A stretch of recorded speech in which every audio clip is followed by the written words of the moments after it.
폭설 속 위병소, 아들을 찾아온 엄마의 멱살을 잡으며 위병소장이 소리칩니다. 이 아줌마가 미쳤나? 당신 간첩이야? 당장 안 꺼져! 그 순간 엄마의 낡은 코트가 젖혀지자 그 안에서 대한민국 육군 대장의 별 넷이 서늘하게 번쩍입니다. 자네 눈엔 육군 대장이 간첩으로 보이나? 감히 사성 장군의 아들을 건드린 부대를 초토화시킬 엄마의 살벌한 참교육. 오늘의 사이다 복수국 기대되신다면 구독과 좋아요 부탁드립니다.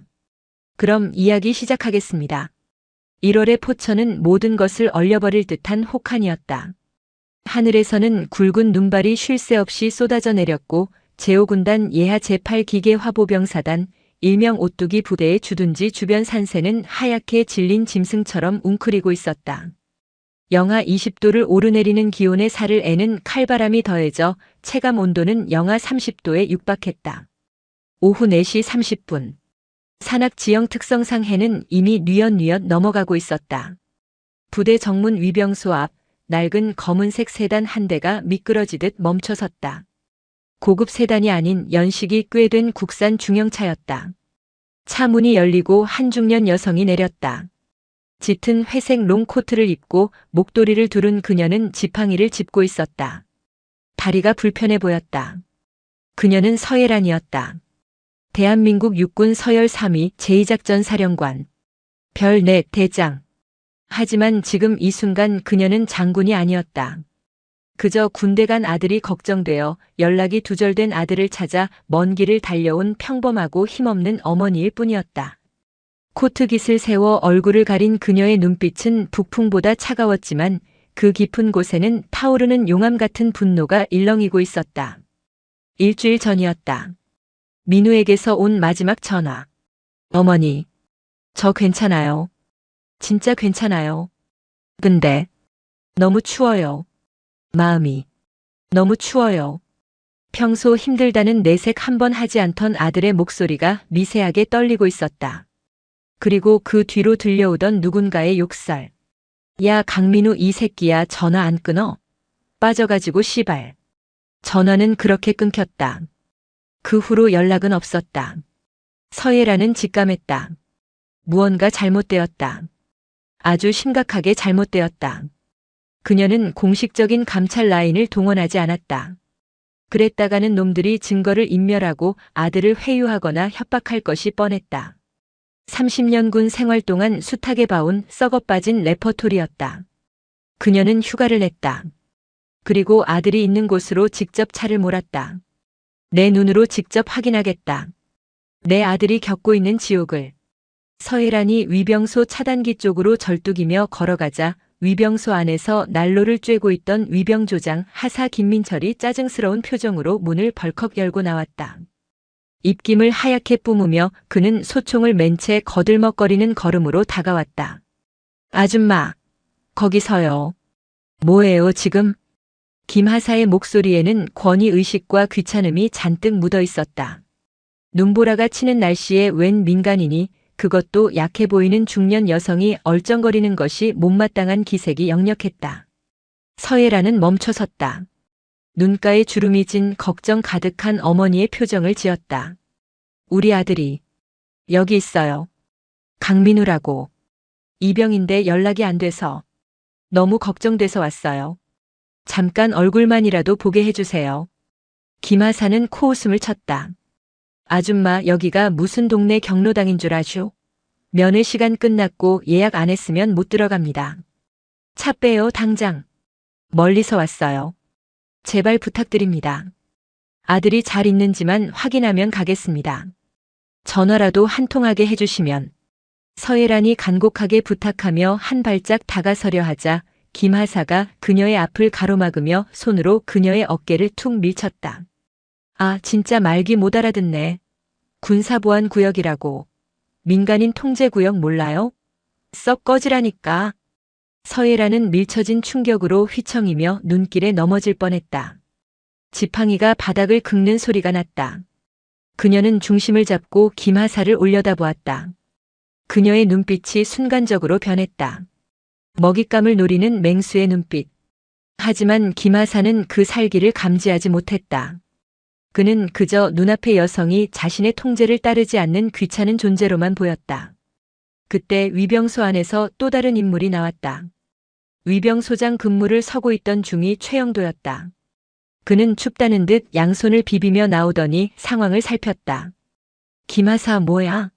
무슨 일이야 시끄럽게. 아, 소대장님. 이 아줌마가 막무가내로 아들 보여달라고 떼를 쓰지 말입니다. 돌려보내려는데 말을 안 듣습니다. 최중희는 서예란을 위아래로 훑어보았다.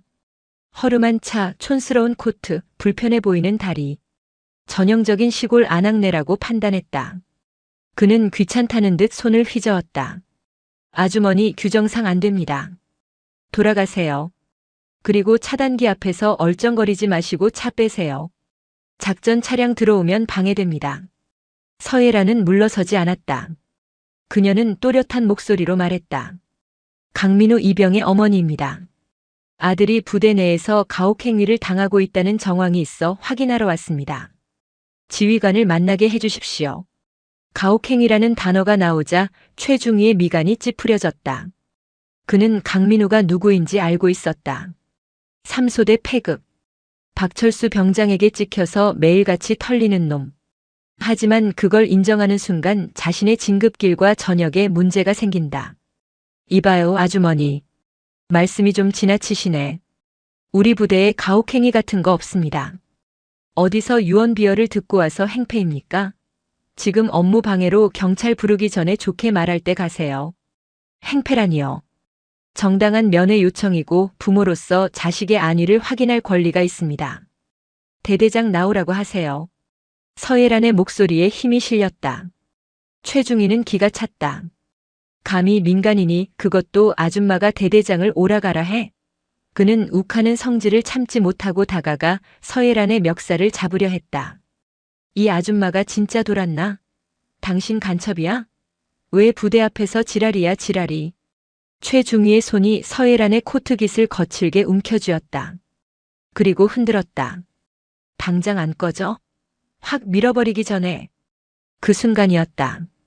서예란은 움켜쥐어진 코트깃을 잡고 있는 최중희의 손목을 자신의 손으로 꽉 잡았다. 악력이 엄청났다. 최중희가 하며 당황하는 사이 서예란은 잡힌 손을 비틀어 뿌리쳤다. 그리고 반동을 이용해 코트의 단추를 스스로 뜯어내듯 젖혔다. 투두둑. 단추가 뜯겨나가는 소리와 함께 두꺼운 회색 코트가 양옆으로 활짝 펼쳐졌다. 휘몰아치는 눈보라 속에서 코트 안쪽에서 뿜어져 나오는 짙은 국방색 정복의 위압감이 주위를 압도했다. 정복 상단 양쪽 어깨의 견장 위에는 차가운 금속성의 빛을 발하는 물체가 박혀 있었다. 하나, 둘, 셋, 넷. 4개의 은색별. 대한민국 육군대장. 시간이 멈춘 것 같았다. 눈 내리는 소리마저 멈춘 듯한 정적. 최중희의 눈동자가 찢어질 듯 커졌다. 입은 벌어졌지만 목소리가 나오지 않았다. 뇌가 눈앞의 정보를 처리하지 못하고 정지해버렸다. 별내? 사성장군? 지금 내 눈앞에 있는 이 아줌마가? 옆에서 킬킬거리던 김하사는 다리에 힘이 풀려 그 자리에 주저앉을 뻔했다.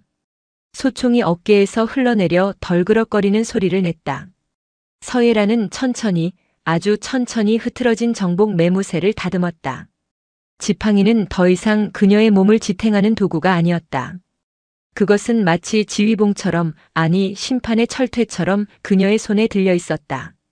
그녀는 싸늘하게 얼어붙은 최중희를 내려다보며 입을 열었다. 자네가 보기에 내가 간첩으로 보이나? 목소리는 낮았지만 천둥처럼 울렸다. 위병소의 공기가 무겁게 내려앉았다. 최중희는 본능적으로 움직였다. 이성적인 판단이 아니었다. 생존 본능이었다. 그는 거의 바닥에 꽂힐 듯이 허리를 숙이며 손을 올려 경례를 붙였다. 손끝이 파들파들 떨리고 있었다. 충성. 저 제8기계 화보병 사단 21여단 1대대 이중대 소대장 중위 최영도. 목소리가 갈라져 삑사리가 났지만 그는 신경 쓸 겨를이 없었다. 식은땀이 등줄기를 타고 흘러내려 속옷을 적셨다. 인생이 끝났다는 생각이 머릿속을 지배했다. 서예라는 경례를 받지 않았다. 대신 차갑게 쏘아붙였다. 귀관은 민간인에게 반말과 욕설을 퍼붓고 물리력을 행사했으며 정당한 면회 요청을 묵살했다. 또한 상급자에게 하극상을 저질렀다. 내 말이 틀린가? 아닙니다. 죄송합니다. 위병소장. 예. 충성. 문 열어. 예. 차단기 올리라고. 내 차로 들어간다. 그리고 지금 즉시 대대 지휘통제실로 연락해서 전파해. 제2작전 사령관 서예란 대장 방문. 전 병력 집합시킬 필요 없다. 평시 상태 유지하되 대대장과 주임원사는 지금 당장 지휘통제실에서 대기하라고 해. 1분이라도 늦으면 옷벗을 각오하라고 전해. 알겠습니다. 김하사가 허겁지겁 위병소 안으로 뛰어들어가 차단기 버튼을 눌렀다. 삐그덕거리는 소리와 함께 차단기가 올라갔다. 서예라는 다시 코트를 여미지 않고 정복 차림 그대로 차에 올랐다. 낡은 세단이 부대 안으로 천천히 미끄러져 들어갔다. 최중희는 차가 사라질 때까지 경례 자세를 풀지 못했다. 눈물이 찔끔 흘러나왔다. 좆됐다. 진짜 좆됐다. 눈보라는 더욱 거세지고 있었다. 8사단 주둔지에 피바람이 불어오고 있었다. 서예란의 차가 부대 영내 도로를 따라 대대 본청으로 향하는 동안 대대 지휘통제실은 말 그대로 벌집을 쑤셔놓은 듯 뒤집어졌다. 위병소에서 걸려온 전화를 받은 당직사령 박대위는 수화기를 든 채 멍하니 서 있었다. 야, 김하사 너 장난치냐? 지금 상황이 어떤 상황인데 장난질이야? 뭐? 이작전 사령관님? 야, 이 미친 새끼야. 사령관님이 여길 왜 오셔? 그것도 혼자서. 하지만 수화기 너머로 들려오는 김하사의 울먹이는 목소리와 뒤이어 들린 최중희의 다급한 외침은 이것이 장난이 아님을 증명했다. 박대위는 사색이 되어 대대장실로 인터폰을 연결했다. 네. 대대장님, 큰일 났습니다. 지금 위병소를 통과했답니다. 뭐가? 멧돼지라도 들어왔냐? 아닙니다. 제2작전 사령관 서예란 대장님입니다. 지금 본청으로 오고 계십니다. 대대장실에서 와장창 무언가 깨지는 소리가 들렸다. 서예란은 차를 본청 현관 앞에 세웠다.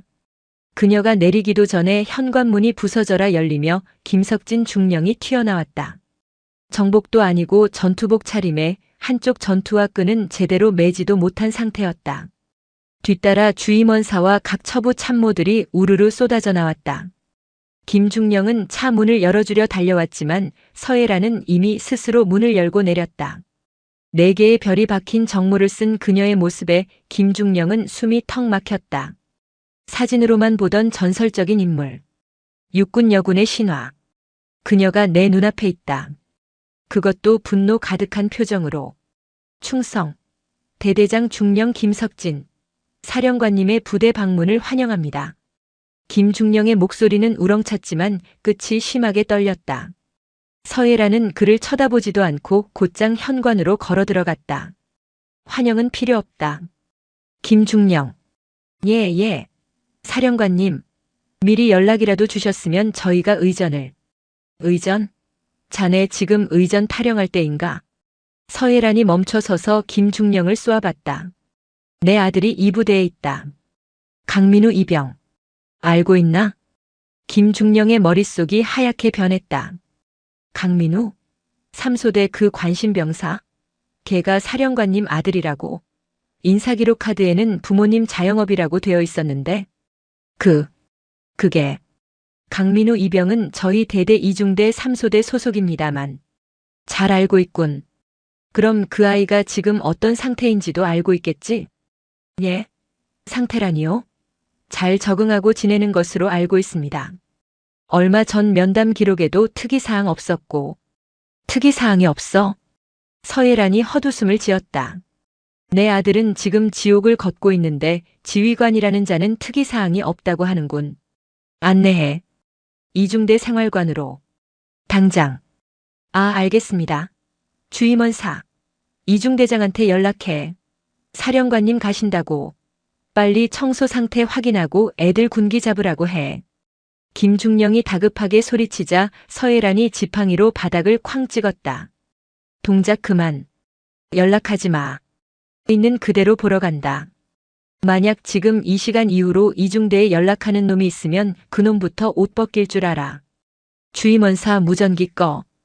핸드폰 반납해. 주임원사는 화들짝 놀라 무전기 전원을 끄고 핸드폰을 서예란의 수행원이 아닌 서예란 본인에게 내밀었다. 서예란은 그것을 받아 주머니에 넣고 계단을 오르기 시작했다. 2층 복도는 고요했다. 일과 시간 이후라 병사들은 생활관에서 개인 정비 중일 시간이었다.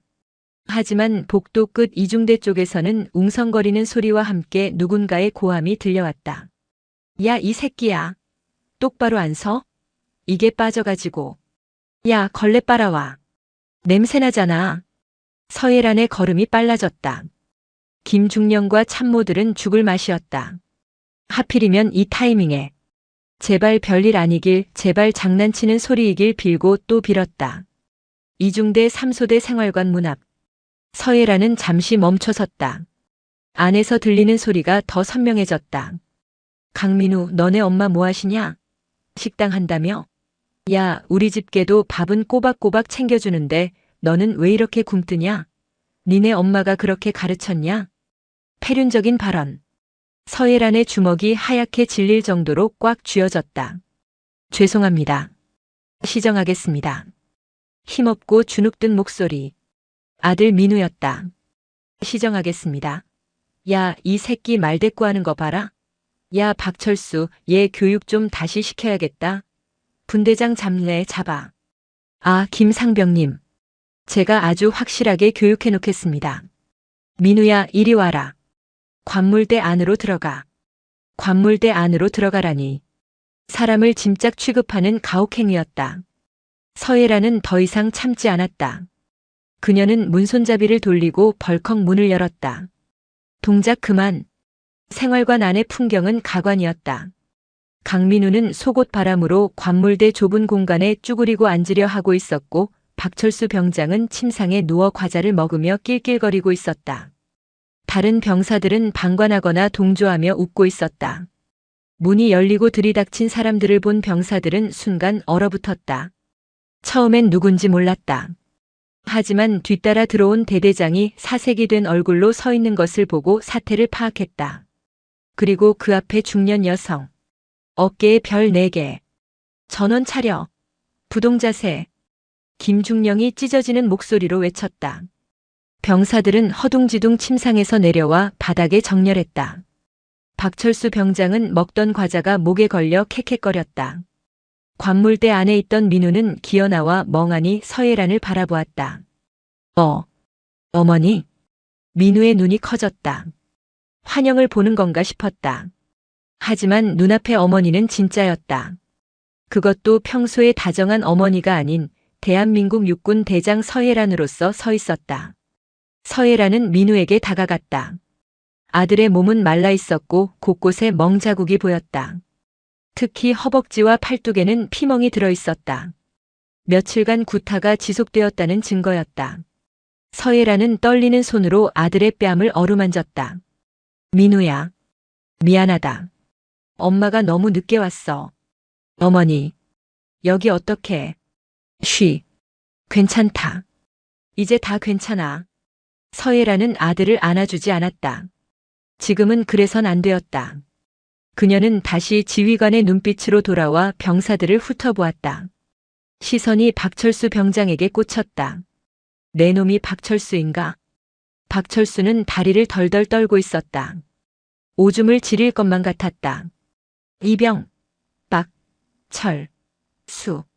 너무 긴장한 나머지 병장인 자신의 계급을 이병이라고 외쳐버렸다. 계급도 까먹었나 보군. 방금 내가 내 아들에게 뭐라고 했지? 걔도 밥은 챙겨준다고. 내 교육 방식이 잘못됐다고. 자, 잘못했습니다. 죽을 죄를 지었습니다. 죽을 죄? 아니, 죽는 게 더 편할 수도 있어. 넌 건드려선 안 될 영린을 건드렸어. 넌 대한민국 군인의 명예를 더럽혔고 전우회를 짓밟았으며 한 인간의 존엄성을 말살하려 했다. 그리고 무엇보다 서예란이 한 발짝 더 다가갔다. 감히 대장의 아들을 건드렸다. 그녀의 선언은 생활관을 공포의 도가니로 몰아넣었다. 헌병대 불러. 아니, 군사경찰대 호출해. 5군단 헌병대장한테 직접 연락해. 지금 당장 수사관들 대동해서 이리로 튀어오라고 해. 이 생활관 인원 전원 그리고 이중대장, 행보관, 소대장 싹 다 격리시켜. 김중령이 벌벌 떨며 무전기를 꺼내려 했다. 그리고 김중령. 예. 사령관님. 자네도 포함이야. 자네는 직무유기 혐의로 조사받게 될 거야. 대대장 보직 해임은 내가 지금 이 자리에서 구두로 명령한다. 지금 당장 계급장 떼고 저놈들이랑 같이 벽 보고 서 있어. 사령관님. 한 번만 기회를. 실망이군. 변명까지 하려 하다니. 끌어내. 서해란의 서슬 퍼런 명령에 따라온 참모들이 머뭇거리다 대대장의 팔을 잡았다. 하극상이지만 어쩔 수 없었다. 사령관의 명령은 법이었다. 강민우는 멍하니 그 광경을 지켜보았다. 자신의 어머니가 그저 밥집 하는 줄 알았던 선임들이 무시하던 우리 엄마가 이 부대를 뒤집어 엎고 있었다. 1시간 뒤 5군단 헌병대 차량 5대가 사이렌을 울리며 연병장으로 들이닥쳤다. 헌병대장이 직접 수사관들을 이끌고 왔다. 그는 서예란에게 거수 경례를 붙이고 즉시 수사에 착수했다. 서예란은 대대장실을 접수했다. 그녀는 대대장 의자에 앉지 않고 회의 탁자에 앉아 상황을 지휘했다. 피해자 진술 확보, 가해자 분리 신문, 목격자 진술 확보. 하나도 빠뜨리지 마. 특히 최근 3개월간의 CCTV 기록, 근무일지, 마음의 편지 수거 내역 전부 압수해. 알겠습니다, 사령관님. 헌병대장이 우렁차게 대답하고 나갔다. 민우는 의무대로 이송되어 정밀 진단을 받고 있었다. 갈비뼈의 실금, 타박상, 영양실조 초기 증세, 심각한 스트레스성 위염. 진단서를 받아든 서예란의 손이 부들부들 떨렸다. 그때 문이 열리고 21여 단장이 숨을 헐떡이며 들어왔다.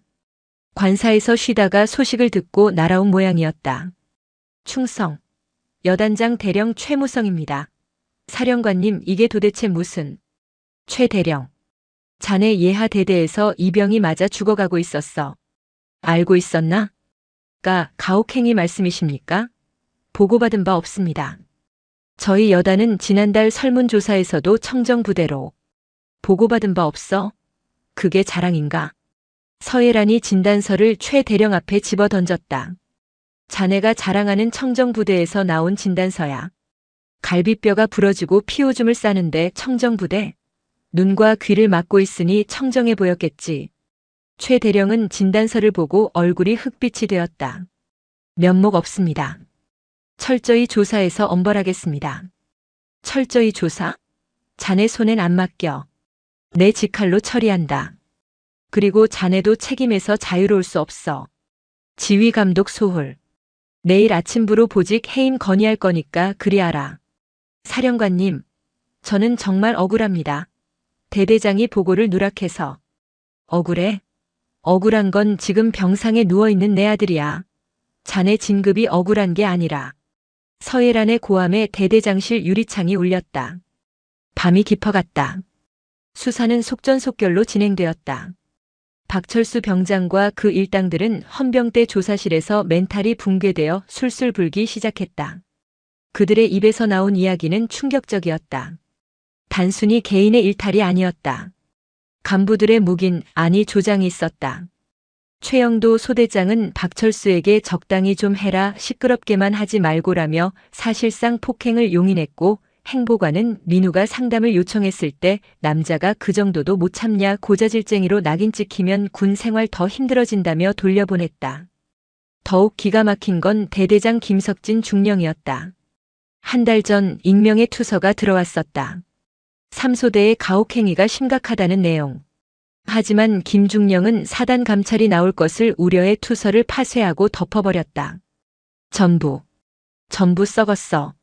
서예란은 이 말을 짚었다. 이것은 단순한 부조리가 아니었다. 시스템의 붕괴였다. 새벽 2시. 헌병대장이 중간 보고를 위해 들어왔다. 사령관님, 충격적인 사실이 하나 더 나왔습니다. 뭔가? 가해자 박철수의 아버지가 8사단 주임원사 출신이고 현재 사단장님과 골프 모임을 갖는 지역 유지랍니다. 박철수가 평소에 우리 아빠가 사단장이랑 호형호제한다고 떠벌리고 다녔다는 진술이 있습니다. 서예란의 눈매가 날카로워졌다. 그래. 그래서 간부들이 길을 못 폈군. 지역 유지 아들이라 비위 맞춰주느라 내 아들을 제물로 바쳤어. 그녀는 자리에서 일어났다. 재밌네. 사단장까지 엮여있다 이거지. 그녀는 창밖을 바라보았다. 눈은 그쳤지만 어둠은 더 짙어져 있었다. 전화기 줘. 육군 참모 총장한테 건다. 예? 총장님께 말입니까? 지금 시간이. 걸어. 자느라 못 받으면 깨워서라도 연결해. 서예라는 수화기를 들었다. 신호가 몇 번 가기도 전에 상대방이 받았다. 서대장. 이 새벽에 무슨 일인가? 전쟁이라도 났나? 장태산 총장의 잠긴 목소리. 전쟁 났습니다, 총장님. 제 아들과의 전쟁, 그리고 썩어 빠진 육군과의 전쟁. 뭐? 그게 무슨 소리야? 제8사단장 박성은 소장. 그 친구 내일 아침까지 옷벗을 준비하라고 전해주십시오. 제가 지금 그 모가지 치러 갑니다.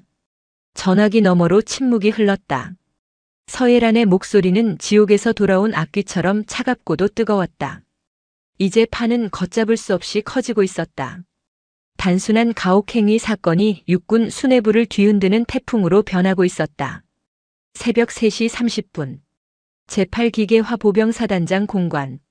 박성훈 소장은 잠에서 깬 지 오래였다.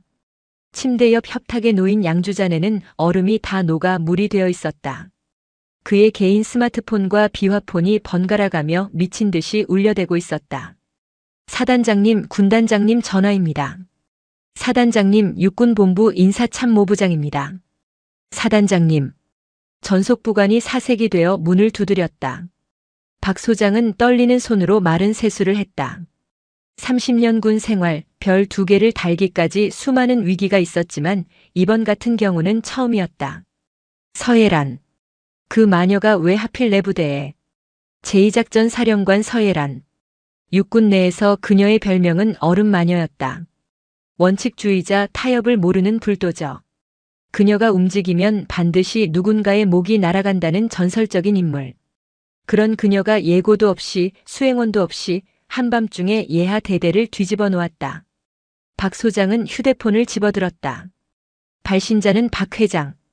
사고를 친 박철수 병장의 아버지이자 전직 8사단 주임원사 출신인 지역 건설업체 대표 박영달이었다. 여보세요.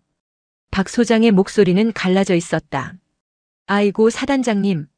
이 새벽에 이게 무슨 날벼락입니까? 우리 철수가 헌병대에 끌려갔다니요. 애가 장난 좀 친 거 가지고 너무한 거 아닙니까? 박영달의 목소리는 뻔뻔하기 그지없었다. 사태 파악이 전혀 안 된 목소리였다. 박 회장. 지금 장난이라고 했소? 박 소장이 이를 갈며 낮게 으르렁거렸다. 당신 아들놈이 건드린 게 누군지 알아? 제2작전 사령관 아들이야. 서예란 대장 아들이라고. 당신 아들이 사성 장군 아들을 계집에 쳐놓고 팼단 말이야. 전화기 너머에서 숨을 들이키는 소리가 들렸다. 그리고 긴 침묵이 이어졌다. 예? 서예란이면 그 TV에 나오는 여자 대장? 그래. 지금 내 목이 간당간당해. 아니, 이미 날아갔어. 당신이랑 내가 그동안 짬짬이로 해먹은 것들 이번 감사 때 다 터지게 생겼다고. 나 혼자 안 죽어. 알았어? 박 소장은 전화를 집어 던지듯 끊었다. 그는 벽에 걸린 정복을 바라보았다. 어깨에 박힌 2개의 별. 소장 계급장. 평생을 바쳐 얻은 저 영광이 고작 못돼 먹은 병사 하나와 그 아비의 탐욕 때문에 똥통에 빠지게 생겼다. 그때 공관 밖에서 요란한 차량 소리가 들렸다. 부관이 비명을 지르듯 외쳤다. 사단장님, 이작 사령관님 도착하셨습니다. 박 소장은 허겁지겁 정복 상의를 걸쳤다. 단추를 채우는 손이 덜덜 떨려 제대로 끼워지지가 않았다. 그는 맨발로 슬리퍼를 신고 현관으로 뛰쳐나갔다. 공관 마당에는 서예란의 낡은 세단이 서 있었고 그 뒤로 5군단 헌병대 차량들이 도열해 있었다. 차 문이 열리고 서예란이 내렸다. 지팡이를 짚은 그녀의 모습은 어둠 속에서도 거대해 보였다. 그녀의 어깨 위 4개의 별이 공관의 가로등 불빛을 받아 서늘하게 빛났다. 충성, 돌격, 사단장 소장 박성훈. 8사단의 경례 구호인 돌격을 외치는 박 소장의 목소리는 기백이라곤 찾아볼 수 없었다. 서예란은 그를 쳐다보지도 않고 공관 안으로 성큼성큼 들어갔다. 돌격? 누구한테? 병사들 인권 유린하는데 돌격했나? 거실 소파에 털썩 앉은 서예란은 지팡이를 탁자 위에 올려놓았다. 쾅 소리가 났다. 앉아. 박 소장은 소파 맞은편에 엉거주춤 앉았다. 무릎을 꿇어야 할지 정자세를 해야 할지 갈피를 잡지 못했다. 박 소장. 자네 부대 1대 대장 김석진 중령, 보직 해임했네.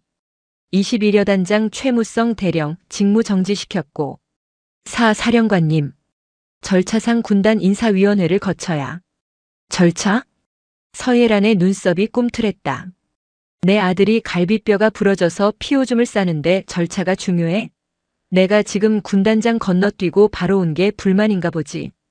아닙니다. 절대 아닙니다.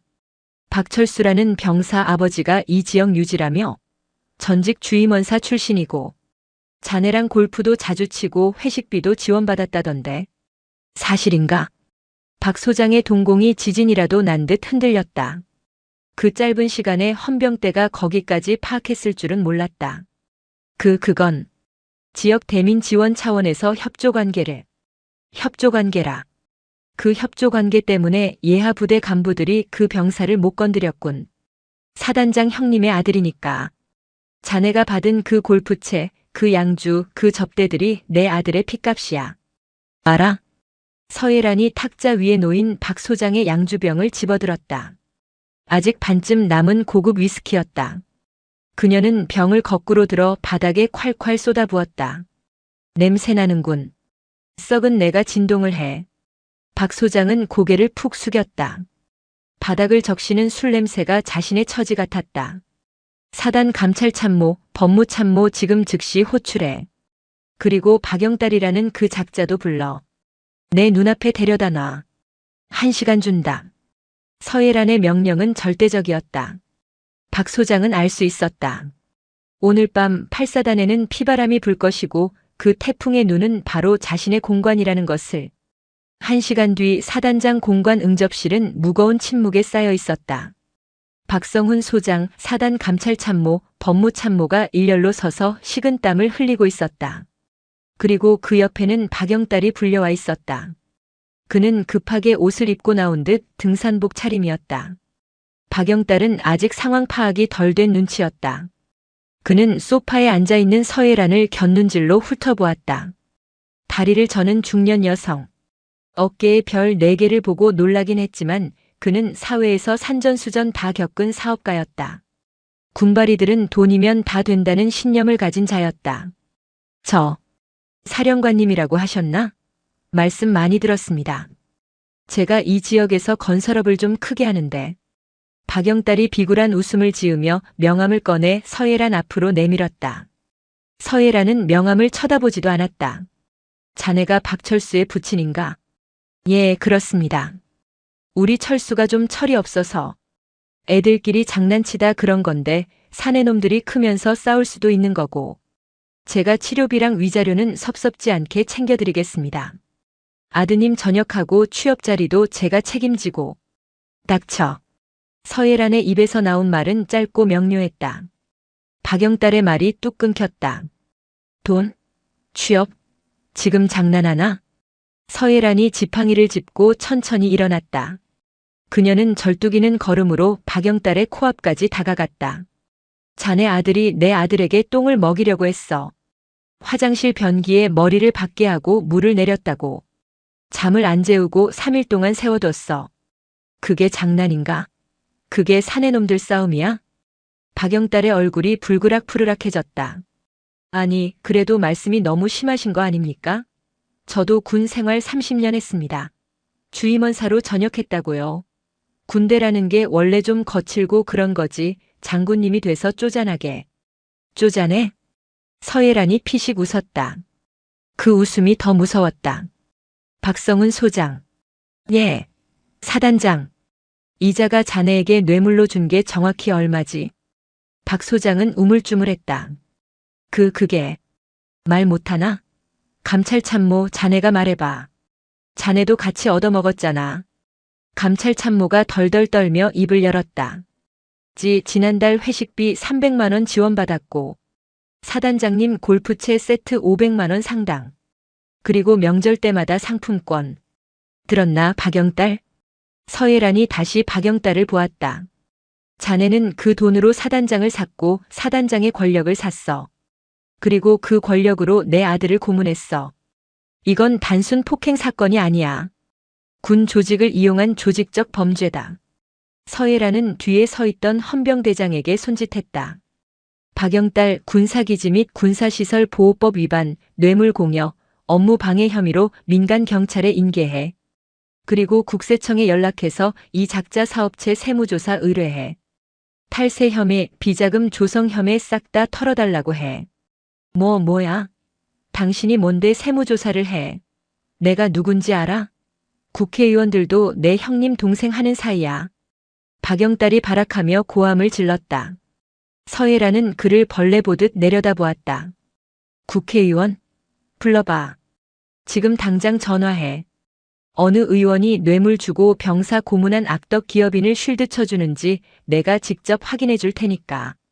대신 전화하는 순간 그 의원 정치 생명도 같이 끝나는 줄 알아. 서예란의 기세에 박영딸은 입을 다물었다. 진짜였다.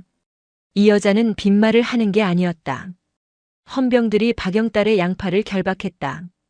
그가 끌려나가며 비명을 질렀지만 서예란은 눈 하나 깜짝하지 않았다. 응접실에는 다시 침묵이 흘렀다. 박 소장은 바닥에 주저앉아 있었다. 박 소장, 자네 옷 벗어. 사령관님, 제발. 명예 전역만이라도. 명예? 자네한테 명예가 남아있나? 자네 어깨에 달린 그 별 2개, 그거 똥별이야. 무게를 견디지 못하고 썩어버린 똥별. 군사법원에 회부될 거야. 징역 살고 나오면 연금도 없을 거다.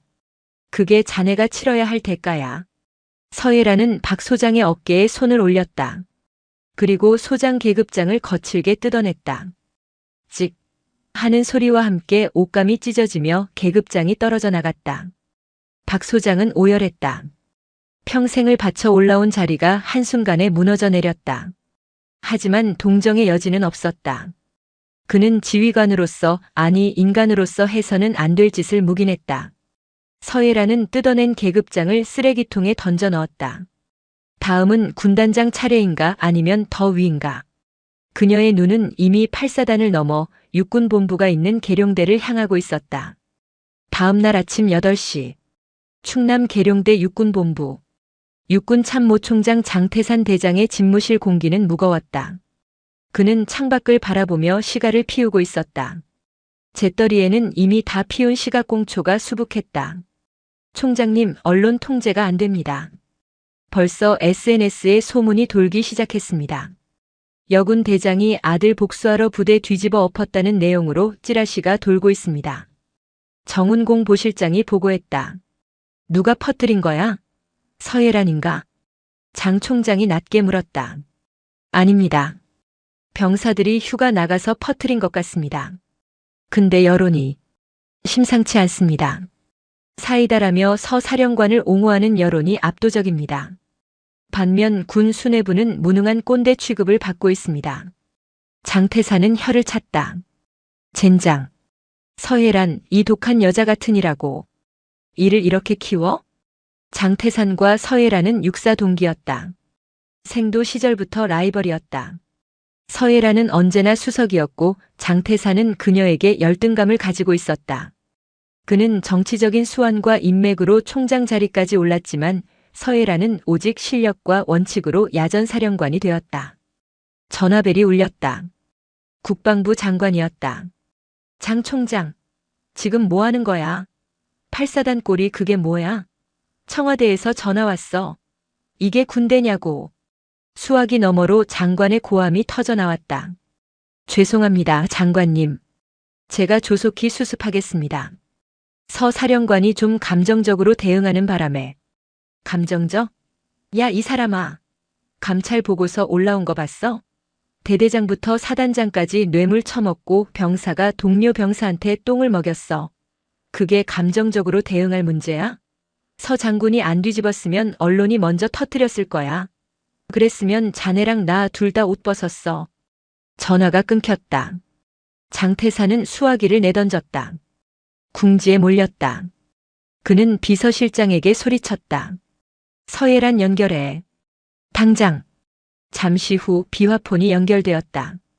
서사령관 나야. 장태산. 말씀하십시오, 총장님.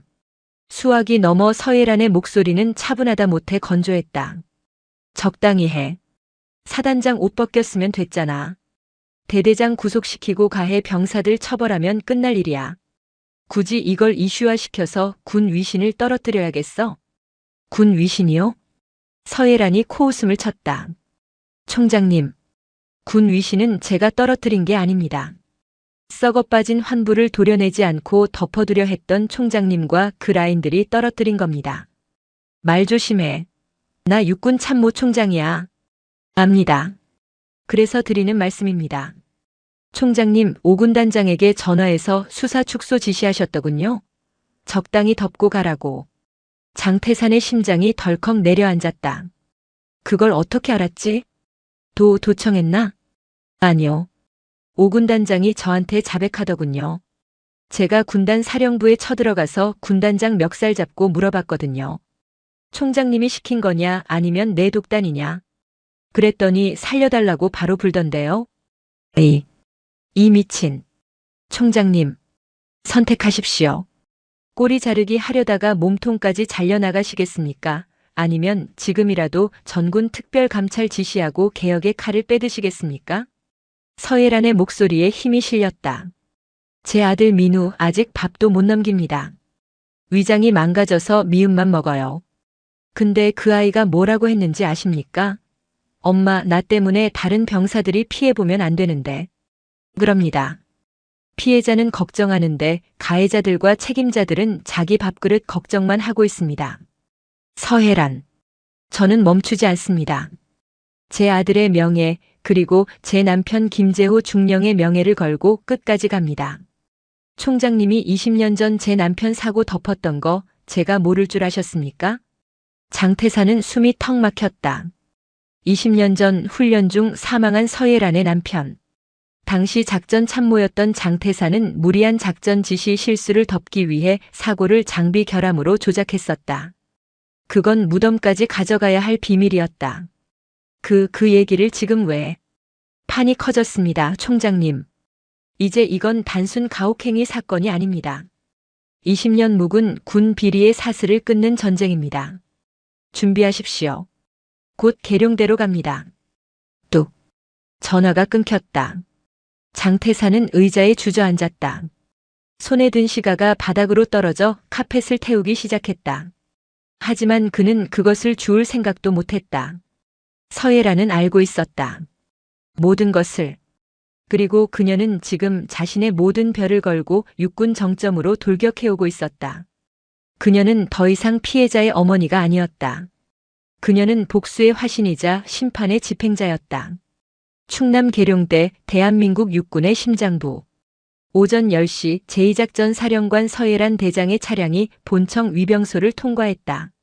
수행원도 없이 단지 운전병 한 명만 대동한 단출한 행렬이었지만 그 무게감은 기계화 부대 전체가 이동하는 것보다 무거웠다. 본청 로비는 긴장감에 휩싸였다. 직원들과 장병들은 숨소리조차 내지 못하고 서예란의 등장을 지켜보았다. 그녀는 꼿꼿했다. 불편한 다리 때문에 지팡이를 짚었지만 그 걸음걸이는 그 어떤 장군보다 당당했다. 그녀의 목적지는 참모총장실이 아니었다. 바로 국방부 장관 접견실이었다. 장관실 문이 열리고 이덕수 국방부 장관이 난처한 표정으로 그녀를 맞았다.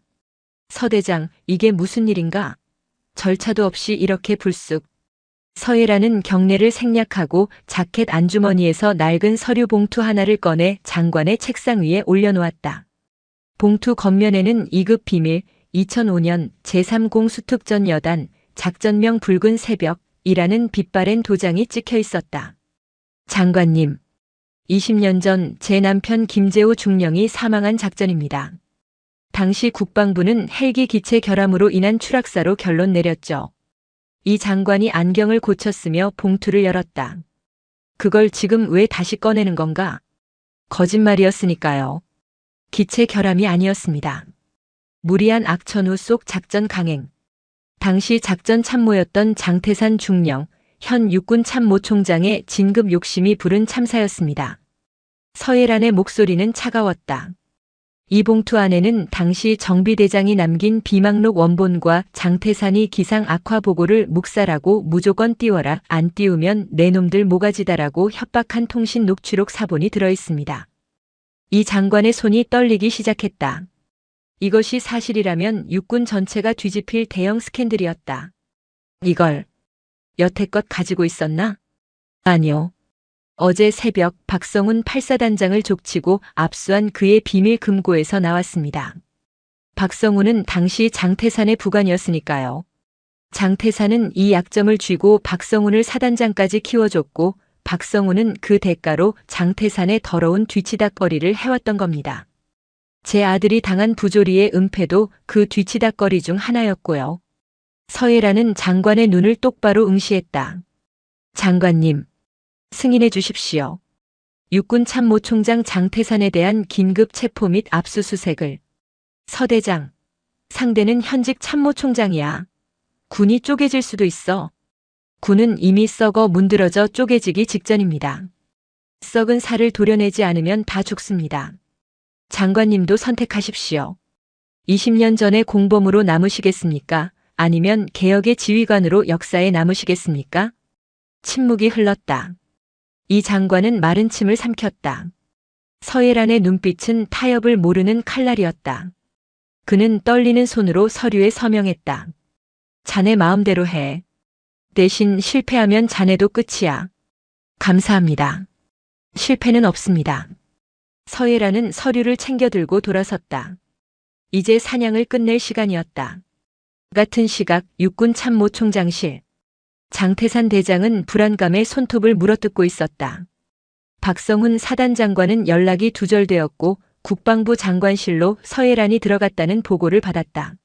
설마 박성훈 그 새끼가 불었나? 아니야, 그럴 리 없어. 그게 터지면 자기도 죽는데. 그때였다. 쾅 하는 굉음과 함께 총장실의 육중한 마호간이 문이 박살나듯 열렸다. 비서실장이 말릴 새도 없이 헌병대 수사관들이 들이닥쳤고 그 중앙으로 서예란이 걸어 들어왔다. 뭐야? 너희들 미쳤어? 여기가 어디라고 감히? 장태산이 벌떡 일어나 고함을 질렀다. 서예란은 지팡이로 바닥을 쿵 찍으며 그를 노려보았다. 앉아. 장태산. 야 서예란. 너 돌았냐? 내가 지금 하극상을. 하극상? 범죄자한테 무슨 하극상. 국방부 장관 승인 떨어진 긴급 체포영장이다. 서예란이 영장을 장태산의 얼굴에 패대기 쳤다. 종이가 흩날리며 장태산의 뺨을 스쳤다. 죄목. 업무상 과실치사, 직권남용, 뇌물수수, 그리고 군사기밀 조작 및 은폐. 장태산은 얼굴이 불그락푸르락해져서 씩씩거렸다. 증거 있어? 내 남편 죽은 게 안타까운 건 알겠는데 20년 전 일을 가지고 생떼를 써? 그건 사고였어. 서예란은 픽 웃었다. 그리고 주머니에서 소형 녹음기를 꺼내 재생 버튼을 눌렀다. 치익. 야 정비대장. 날씨가 뭐? 개소리하지 말고 띄워. VIP 오신다고. 오늘 못 띄우면 내 진급 내가 책임질 거야? 무조건 띄워. 떨어져 죽으면 국립묘지 보내주면 될 거 아니야. 20년 전 젊은 장태산의 목소리가 총장실에 울려 퍼졌다. 장태산의 얼굴에서 핏기가 완전히 사라졌다. 백지장처럼 하얗게 질린 그는 다리에 힘이 풀려 의자에 주저앉았다. 이게 어떻게? 내 충직한 게 박성훈이 가지고 있더군. 언젠가 내가 자기를 버릴 때를 대비해서 보험을 들어놨더라고. 넌 내 부하도 못 믿어서 약점 잡히고 살았냐? 서예란이 책상을 짚고 장태산의 코앞까지 얼굴을 들이밀었다. 내 남편 재호 씨가 마지막에 뭐라고 했는지 알아? 추락 직전 교신 기록에 남아있어. 내 부하들은 살려달라고 했어. 넌 내 진급을 위해 부하들을 사지로 몰아넣었고 재호 씨는 부하들을 살리려다 죽었어. 그런데 넌 뻔뻔하게 대장까지 달고 내 아들까지 짓밟으려 했어. 해라나. 우리 동기잖아. 친구잖아. 한 번만. 응? 내가 다 보상할게. 내 아들. 의가사 제대시켜줄게. 유학도 보내주고 평생 먹고 살게 해줄게. 제발 이것만 덮어줘. 장태산이 서예란의 바짓가랑이를 잡으려 손을 뻗었다. 대한민국 육군 참모총장의 위엄은 온데간데 없고 살려달라고 애원하는 비루한 노인네만 남아있었다. 서예란은 혐오스러운 표정으로 지팡이를 들어 장태산의 손등을 내리쳤다. 악! 손 치워. 더러워. 친구, 넌 내 남편을 죽인 살인자일 뿐이야. 보상? 넌 감옥에서 썩는 걸로 보상해. 서예란은 뒤에 선 헌병 수사관들에게 손짓했다. 끌고 가. 계급장 떼고 수갑 채워. 전군에 생중계해. 군의 수장이 얼마나 추악한 민낯을 가졌는지 똑똑히 보여줘. 안 돼. 이거 나 참모총장이야. 내가 육군이라고. 으악. 헌병들이 장태산의 양팔을 꺾어 제압했다. 그의 어깨에 달려있던 별 4개가 헌병의 손에 의해 거칠게 뜯겨나갔다. 그는 발버둥 쳤지만 소용없었다. 육군의 정점이 가장 비참한 모습으로 자신의 집무실에서 끌려나갔다. 서예란은 텅 빈 총장실에 홀로 남았다. 그녀는 남편의 사진이 들어있는 로켓 목걸이를 꺼내 쥐었다. 보고 있어, 여보? 다 끝났어. 당신 억울한 거 내가 다 풀었어. 그녀의 눈에서 참았던 눈물이 한 방울 바닥으로 툭 떨어졌다. 장태산의 체포 소식은 핵폭탄급 충격이었다. 모든 언론이 속보를 쏟아냈다. 육군 참모총장 긴급 체포. 20년 전 은폐 사건 드러나. 서예란 대장의 사이다 참교육. 부패한 군 수뇌부 일망타진. 아들 지키려다 군대 바꾼 엄마. 국민 영웅 등극. 여론은 들끓었다. 국민들은 서예란에게 열광했다. 국방부 장관으로 추대하자 서예란을 대통령으로 같은 댓글이 수만 개씩 달렸다. 반면 장태산과 그 라인에 섰던 장군들은 줄줄이 소환되었다. 군사법원 앞은 매일같이 시위대와 취재진으로 북새통을 이뤘다. 군 검찰은 장태산에게 사형을 구형하지는 못했지만 군형법상 가능한 최고 형량인 무기징역을 구형했다. 1심 판결이 있던 날 법정은 발 디딜 틈이 없었다. 피고인석에 선 장태산은 수의를 입고 삭발한 상태였다. 그는 재판 내내 고개를 들지 못했다.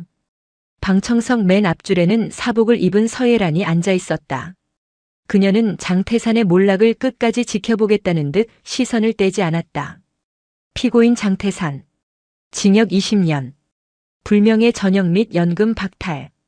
판사의 주문이 떨어지는 순간 법정 안에서 환호와 박수가 터져나왔다. 장태산은 무너져 내렸다. 그는 끌려나가며 서예란을 향해 무언가 소리치려 했지만 교도관들에게 입이 막힌 채 사라졌다. 함께 기소된 박성훈 전 8사단장은 징역 7년, 가혹행위 가해자 박철수 전 병장은 징역 3년을 선고받았다. 솜방망이 처벌이 관행이었던 군사재판의 역사가 바뀌는 순간이었다. 재판이 끝나고 법원을 나서는 서예란에게 수백 개의 마이크가 들이밀어졌다. 사령관님, 판결에 대해 한 말씀 부탁드립니다. 앞으로의 거취는 어떻게 되십니까? 서예란은 잠시 카메라를 응시했다. 수많은 플래시 세례 속에서도 그녀는 담담했다. 정의가 살아있음을 증명한 판결입니다. 하지만 승리라고 생각하지 않습니다. 군은 국민의 신뢰를 잃었고 상처 입은 제 아들과 수많은 피해 장병들의 고통은 여전합니다. 저는 제가 할 일을 다 했습니다. 그녀는 더 이상의 말을 아끼고 차에 올랐다. 그녀가 향한 곳은 국군 수도병원 VIP 병실이었다. 병실 문을 열자 환자복을 입은 아들 민우가 창밖을 보고 있었다. TV에서는 어머니의 뉴스가 나오고 있었다. 어머니. 민우가 뒤를 돌아보았다. 헬쑥했던 얼굴에는 제법 살이 올랐고 눈빛도 안정을 되찾아 있었다. 서예라는 다가가 아들을 말없이 안아주었다. 대장의 갑옷을 벗은 평범하고 따뜻한 어머니의 품이었다. 고생했다, 우리 아들. 많이 무서웠지? 민우는 어머니의 품에서 소리 없이 울었다. 아니요. 엄마가 있어서 하나도 안 무서웠어요. 엄마가 자랑스러워요. 나도 내가 자랑스럽다. 그 지옥 속에서도 비겁해지지 않고 버텨준 내가 나보다 더 훌륭한 군인이야. 모자는 한참 동안 서로를 안고 있었다. 밖에는 차가운 겨울바람이 불고 있었지만 병실 안은 그 어느 때보다 따뜻했다. 육군의 별이 떨어진 자리에 가족이라는 진짜 별이 다시 떠오르고 있었다. 1년 후, 어느 화창한 4월의 봄날, 국립대전현충원. 따스한 햇살이 비석들을 비추고 있었다. 벚꽃이 흩날리는 묘역 한쪽에 한 중년 여성과 건장한 청년이 서 있었다. 서예라는 군복이 아닌 편안한 베이지색 트렌치 코트를 입고 있었다. 그녀의 다리는 재활치료 덕분에 더 이상 지팡이가 필요 없을 정도로 호전되어 있었다. 옆에 선 강민우는 말끔한 정장 차림이었다. 그는 복학하여 법대생으로 돌아가 있었다. 묘비명 육군 중령 김재호의 묘. 정의를 위해 날다. 서예라는 묘비 앞에 하얀 국화 꽃다발을 내려놓고 챙겨온 소주 한 잔을 따랐다. 여보, 오랜만이야. 잘 지냈어? 그녀는 비석을 손으로 쓸어내렸다. 차가운 돌의 감촉이 아닌 남편의 온기가 느껴지는 듯 했다. 나 지난달에 전역했어. 장관님이 말리셨지만 미련 없이 나왔어. 당신 복수도 했고 민우도 지켰으니까. 이제 군대는 후배들에게 맡겨야지. 나 이제 백수야. 당신이 꿈에 나와서 용돈 좀 줘야겠는데?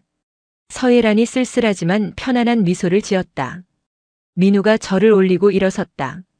아버지, 저 민우예요. 저 이번 학기 장학생 됐어요. 나중에 사법고시 패스해서 아버지처럼 어머니처럼 억울한 사람 없는 세상 만드는 법조인 될게요. 지켜봐 주세요. 바람이 불어와 벚꽃잎들이 비석 위로 춤추듯 내려앉았다. 마치 김재호 중령이 아내와 아들의 머리를 쓰다듬어 주는 것 같았다. 가자, 민우야. 배고프다. 엄마가 맛있는 거 사줄게. 서예란이 아들의 팔짱을 꼈다. 뭐 드시고 싶으세요? 제가 알바비 받은 거 있는데 제가 살게요. 오, 진짜? 우리 아들 다 컸네. 그럼 비싼 거 먹어야지. 짜장면? 에이, 엄마. 저녁 기념인데 고기 썰어야죠. 하, 그래. 스테이크 썰러 가자. 모자는 웃으며 현충원 길을 걸어 내려갔다. 서예란의 어깨에는 더 이상 무거운 별 4개가 달려있지 않았다. 하지만 그녀의 등 뒤로 비치는 햇살은 그 어떤 훈장보다 찬란하게 빛나고 있었다. 그녀의 전쟁은 끝났다. 차가운 겨울 폭풍이 휩쓸고 간 자리에 비로소 따뜻하고 평온한 봄이 찾아왔다. 그것이 그녀가 그토록 지키고 싶었던 평범하지만 위대한 일상이었다. 사돈, 몇 년 군번이세요? 해병대 기수로 치면 나보다 한참 아래인 것 같은데. 상견례라는 엄숙한 자리, 해병대 부심에 잔뜩 취한 대령이 예비 며느리의 어머니에게 뱉은 충격적인 도발입니다. 그는 눈앞에 앉은 수수한 차림의 여성을 군기 빠진 여군 출신 아줌마 취급하며 온갖 모욕적인 언사로 기선을 제압하려 하는데요. 과연 이 살 떨리는 하극상 상견례의 결말은 어떻게 됐을까요? 여러분, 오늘도 도파민 충전할 준비 되셨나요? 고구마 없이 꽉 막힌 속을 뻥 뚫어드릴 역대급 사이다 참교육. 내용이 마음에 드셨다면 구독과 좋아요 부탁드리겠습니다. 그럼 이야기 시작하겠습니다. 서울의 아침 공기가 유난히 차가웠지만 박철곤 대령의 이마에는 송골송골 땀이 맺혀 있었다. 그는 안방의 전신 거울 앞에서 벌써 30분째 넥타이와 씨름 중이었다. 붉은색, 피보다 짙고 태양보다 뜨거운 해병대를 상징하는 그 붉은색 넥타이였다. 여보, 당신 오늘 상견례 가는 거 맞아요? 무슨 사령관 이취임식가요? 아내 김 여사가 혀를 끌끌 차며 방문을 열고 들어왔다. 그녀의 눈에 비친 남편은 전쟁터에 나가는 장수처럼 비장했다. 짙은 감색 양복은 어찌나 다림질을 했는지 소매 끝으로 무라도 썰 수 있을 것 같았고 구두는 파리가 앉았다가 미끄러져 뇌진탕을 일으킬 정도로 번쩍거렸다. 이 사람아, 모르는 소리 마라. 상견례는 전쟁이다. 총성 없는 전쟁. 박철곤이 넥타이 매듭을 단단히 조이며 비장하게 말했다. 상대는 군인 집안이야. 안사돈이 군 복무를 했다지. 여자가 군대에 있어봤자 얼마나 알겠냐마는 그래도 군무를 먹은 사람들은 본능적으로 서열을 따지게 되어 있어. 초장의 기선을 제압하지 않으면 우리 민우가 평생 처가살이하면서 기 한 번 못 펴고 산다. 가장인 내가 호랑이 같은 기백을 보여줘야 사돈댁에서도 우리 집안을 어려워하는 거야.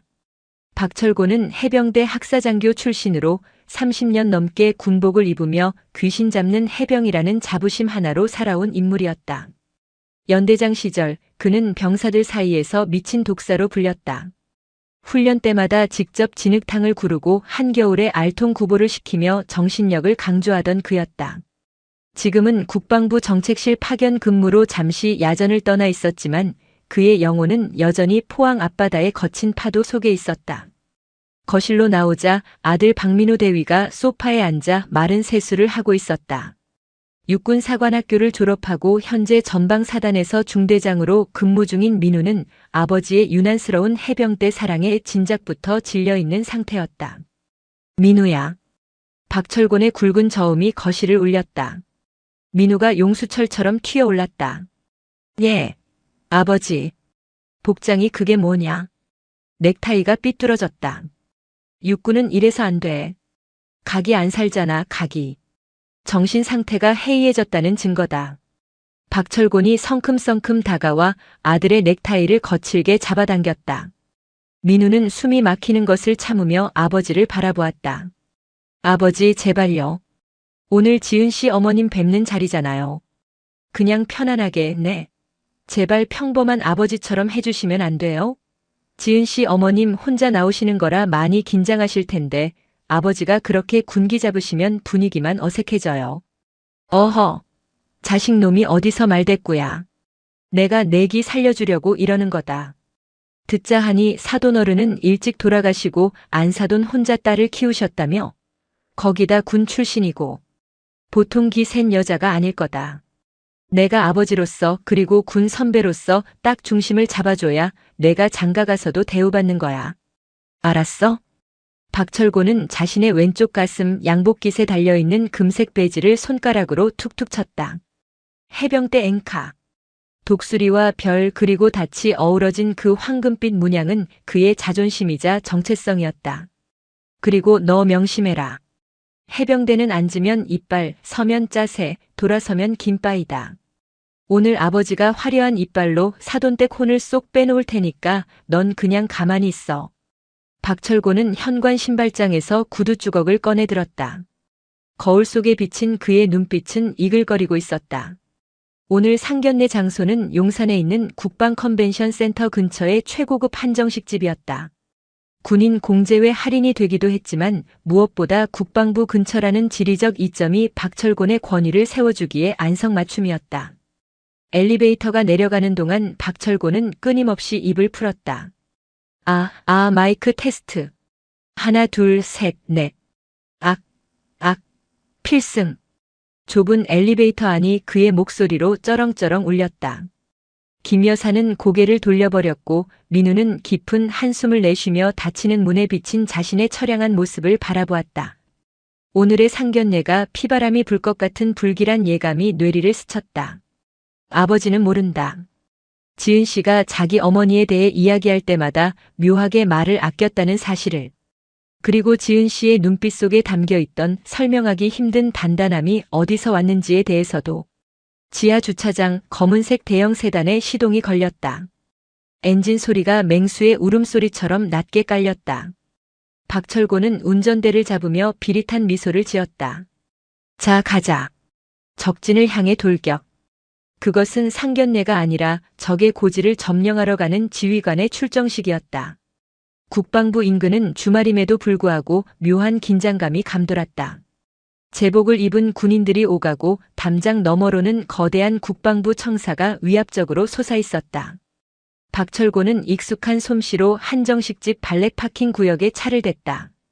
주차 요원이 다가오자 그는 차 창문을 내리고 짐짓 거만한 표정으로 차 키를 건넸다.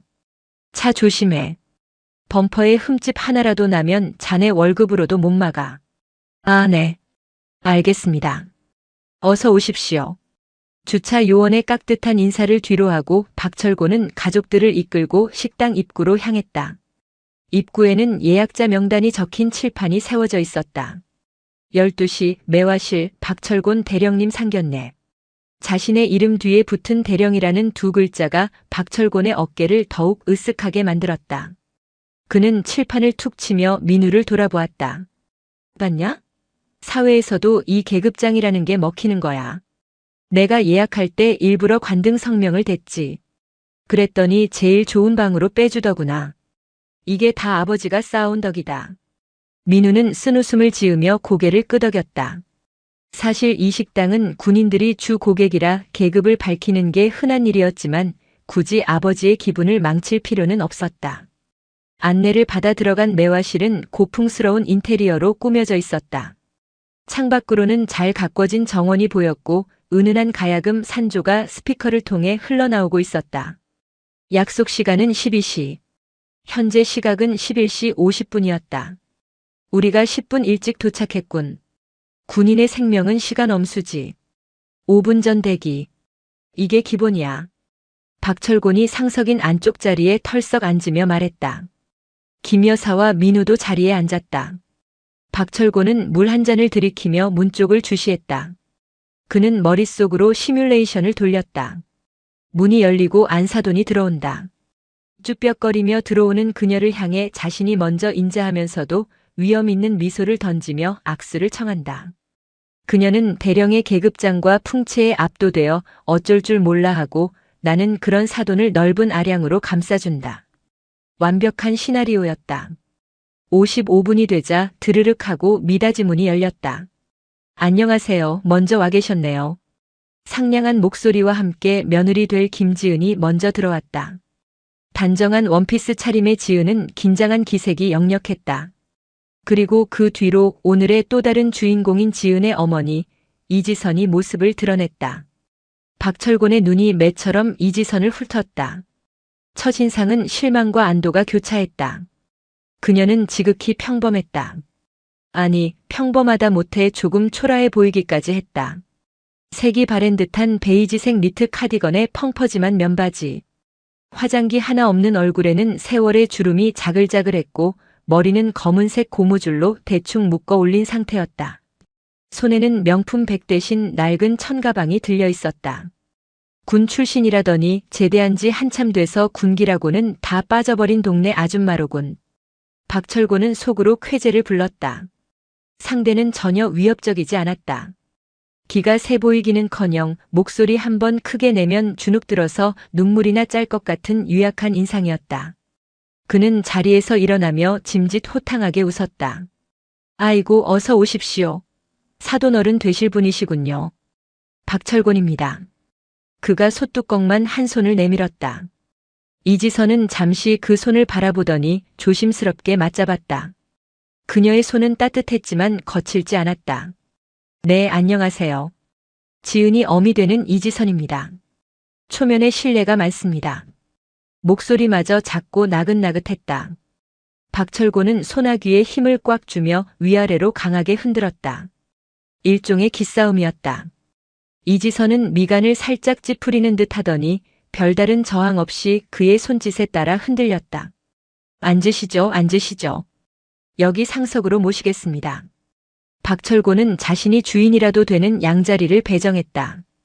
본래 상견례 예절상 입구에서 먼 쪽이 상석이고 먼저 온 사람이 안쪽에 앉아 있는 것이 맞지만 그는 은근슬쩍 자신이 문을 바라보는 가장 중심 자리를 차지하고 있었다. 아니에요. 저희가 늦게 왔는데 입구 쪽에 앉겠습니다. 이지선이 사양하며 문 쪽 의자를 빼려 했다. 에이, 아닙니다. 군인 정신, 연장자와 부녀자 우대, 제가 또 해병대 아닙니까? 해병대는 약자를 보호하는 정의의 사도입니다. 어서 안쪽으로 가시죠. 박철곤의 강권에 못 이겨 이지선과 지은은 안쪽 자리에 앉았다. 민우와 김 여사는 박철곤의 눈치를 보며 맞은편에 착석했다. 팽팽해야 할 상견례 테이블의 균형은 이미 박철곤 쪽으로 완전히 기울어져 있었다. 음식은 제가 미리 코스로 시켜놨습니다. 이 집이 갈비찜을 잘하는데 뭐 입에 맞으실지 모르겠네요. 군에 계셨다니 아무거나 잘 드시겠지만 허허. 박철곤이 너스레를 떨며 물티슈로 손을 닦았다. 이지선은 그저 옅은 미소를 지으며 신경 써주셔서 감사합니다라고 짧게 답할 뿐이었다. 박철곤은 확신했다. 오늘 이 자리는 자신의 동무대가 될 것이라고. 전체 요리로 호박죽과 계절 샐러드가 나오자 박철곤은 본격적으로 시동을 걸었다. 그는 직원에게 소주 한 병을 주문했다. 아버지, 대낮부터 술은 좀. 민우가 난처한 표정으로 말렸지만 박철곤은 손을 휘휘 저었다. 사돈 만나는 좋은 날에 술 한 잔이 빠지면 섭섭하지. 사돈 어른도 한 잔 받으시죠? 군대 있을 때 회식 많이 해보셨을 거 아닙니까? 여군들이 또 술 하나는 끝내주게 마시던데. 이지선은 정중하게 손을 가로저었다. 아니요, 저는 괜찮습니다. 술을 잘 못해서요. 에잉, 군 출신이 술을 못한다? 이거 거짓말 아닙니까? 제가 알기로 여군 하사관들이나 장교들, 남자들 틈바구니에서 버티려면 깡소주를 들이켜야 한다던데. 혹시 내숭 떠시는 거 아닙니까? 하하. 무례한 농담이었다. 지은의 얼굴이 홍당무처럼 빨개졌고 김 여사가 식탁 밑으로 남편의 정강이를 걷어찼지만 박철곤의 가죽 구두에는 아무런 타격도 주지 못했다. 정말 못합니다. 체질상 안 받아서요. 이지선은 여전히 차분했다. 그녀는 죽을 한 숟가락 떠서 입에 넣으며 시선을 아래로 깔았다. 박철곤은 그 모습이 자신을 어려워해서 눈을 피하는 것이라고 착각했다. 그는 자작으로 소주잔을 채우고 털어넣었다. 그 소리가 방 안을 울렸다. 뭐 좋습니다. 강요는 안 하죠. 요즘 군대가 어디 군대입니까? 보이스카우트지. 옛날 우리 때는 말입니다. 상사가 주는 술 거절하면 바로 집합이었습니다. 연병장 돌고 머리 박고. 그런 헝그리 정신이 있었는데 요즘은 영. 박철곤은 젓가락으로 샐러드를 뒤적거리며 훈계를 시작했다. 우리 민우 보십시오. 육사 나왔다고 엘리트인 줄 아는데 제가 볼 땐 물러 터졌어요. 육군이 뭡니까? 딴 게 아닙니까? 걷는 것밖에 할 줄 모르는. 해병대는 바다에서 헤엄치고 산에서 구르고 하늘에서 뛰어내립니다. 3군을 통합한 게 바로 해병대죠. 민우는 고개를 푹 숙이고 죄인처럼 앉아 있었다. 지은이 안쓰러운 눈빛으로 민우를 바라보았다. 그래서 제가 민우놈한테 항상 말합니다. 장가라도 군인 정신 투철한 집안으로 가라고. 그래야 집안 기강이 선다고요. 그런데 사돈, 실례지만 군 생활은 얼마나 하셨습니까? 제가 딱 보니까 한중이 전역? 아니면 대위? 박철곤이 눈을 가늘게 뜨고 이지선을 탐색했다. 이지선이 냅킨으로 입가를 살짝 닦으며 대답했다. 네, 뭐. 적당히 하다가 나왔습니다. 그렇죠? 여자가 군대에서 롱런하기 힘들죠. 결혼하면 애 낳아야지 살림해야지. 군대가 또 워낙 박봉이고 험하니까. 병관은 뭐셨습니까? 역시 행정이나 간호 쪽? 박철곤의 질문에는 여자가 해봤자 그런 거겠지라는 편견이 뚝뚝 묻어났다. 이것저것 했습니다. 주로 사무실에 있었지요. 이지선은 얼버무렸다. 그녀의 모호한 태도는 박철곤의 오만함에 기름을 부었다. 그는 의자를 뒤로 젖히며 거만하게 다리를 꼬았다. 사무실이라. 꿀 빠셨네, 꿀 빠셨어. 하. 우리는 훈련 나가면 팬티 한 장 입고 눈밭을 굴렀는데 따뜻한 사무실에서 커피 타면서 군 생활하셨구먼. 그러니 군대 얘기가 재미없으시겠지. 분위기는 급속도로 냉각되었다. 김 여사는 체할 것 같은 표정으로 물만 마셨고 민우는 주먹을 꽉 쥐고 부들부들 떨고 있었다. 하지만 박철곤은 멈추지 않았다. 그는 이 순해 보이는 아줌마를 완벽하게 제압해서 앞으로 며느리가 시댁에 올 때마다 길을 못 펴게 만들 작정이었다. 사돈, 군대는 계급도 중요하지만 더 중요한 게 뭔지 아십니까? 바로 기수입니다. 짬밥이죠. 제가 1994년 임관입니다. 사관 후보생 8X기. 이 바닥에서 제 기수 되면 웬만한 장군들도 어이쿠합니다. 해병대 전후에 나가면 제가 기침만 해도 후배들이 도열을 쫙 합니다.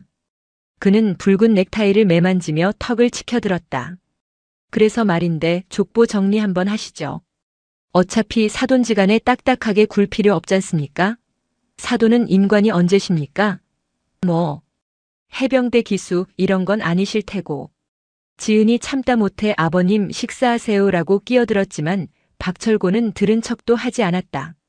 그는 이지선의 눈을 똑바로 응시하며 입꼬리를 비릿하게 올렸다. 그래서 해병 기수로 치면 한 몇 기쯤 되십니까? 군번줄이나 제대로 찰 줄 아시는지 모르겠네. 정적. 방 안의 공기가 진공 상태처럼 멈췄다. 민우가 아버지 하고 소리를 질렀지만 이미 엎질러진 물이었다. 박철곤은 승리감에 도취되어 쐐기를 박았다.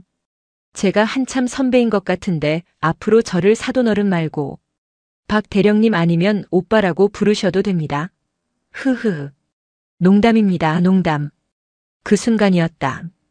계속 시선을 피하는 듯 했던 이지선이 처음으로 고개를 들어 박철곤을 정면으로 바라보았다. 그녀의 눈동자는 깊고 고요했다. 마치 폭풍이 몰아치기 직전의 바다처럼. 그녀는 천천히, 아주 천천히 찻잔을 내려놓았다. 달그락하는 소리가 유난히 크게 들렸다. 94년. 이지선의 입에서 처음으로 흘러나온 낮은 독백이었다. 네? 뭐라 하셨습니까? 박철곤이 귀를 갖다 대며 물었다. 박 대령님께서 94년에 임관하셨다고요. 그렇다니까요. 꽤 고참이죠? 이제 좀 감이 오십니까? 이지선이 픽 하고 웃었다. 그것은 비웃음도 헛웃음도 아니었다. 그것은 마치 철없는 어린아이의 투정을 받아주는 어른의 관용, 혹은 사냥감을 앞에 둔 포식자의 여유였다. 해병대 사관 후보생 8X기. 대단하시네요. 전후에도 끈끈하시고. 아, 아시는구나. 역시 군밥 좀 드셨네. 그래요. 해병대는 전후에 빼면 시체죠. 한번 해병은 영원한 해병. 사돈도 어디 가서 기수 밀리면 저한테 말씀하십시오. 제가 해병대 전후에 동원해서 확 기를 살려드릴 테니까. 박철곤은 신이 나서 떠들었다. 자신이 뱉은 말이 자신의 무덤을 파는 삽질인 줄은 꿈에도 모른 채. 이지선은 테이블 위에 놓인 휴대폰을 물끄러미 바라보았다. 구형 검은색 스마트폰. 화면은 꺼져 있었지만 그 안에는 박철곤이 상상조차 할 수 없는 거대한 네트워크가 연결되어 있었다. 민우 아버님. 이지선이 불렀다. 예, 말씀하십시오. 오빠라고 부르시라니까요. 허허. 저는 해병대는 아니지만 기수는 좀 따지는 편입니다. 제가 기억력이 좀 나빠서 그런데 94년 임관이면 91년 임관한테는 뭐라고 불러야 합니까? 예? 91년이요?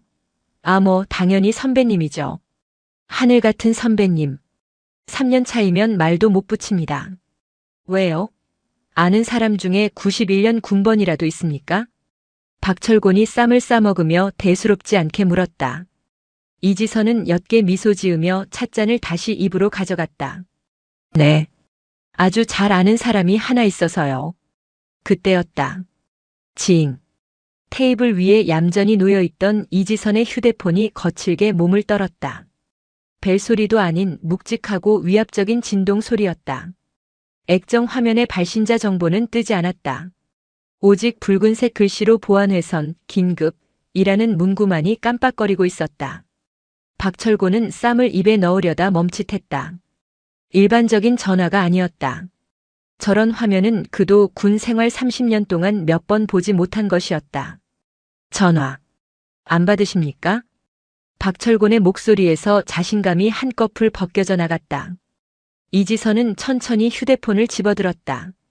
그녀의 눈빛이 순식간에 돌변했다. 방금 전까지의 동네 아줌마는 온데간데 없고 서늘한 냉기가 그녀의 전신을 감쌌다. 잠시만요.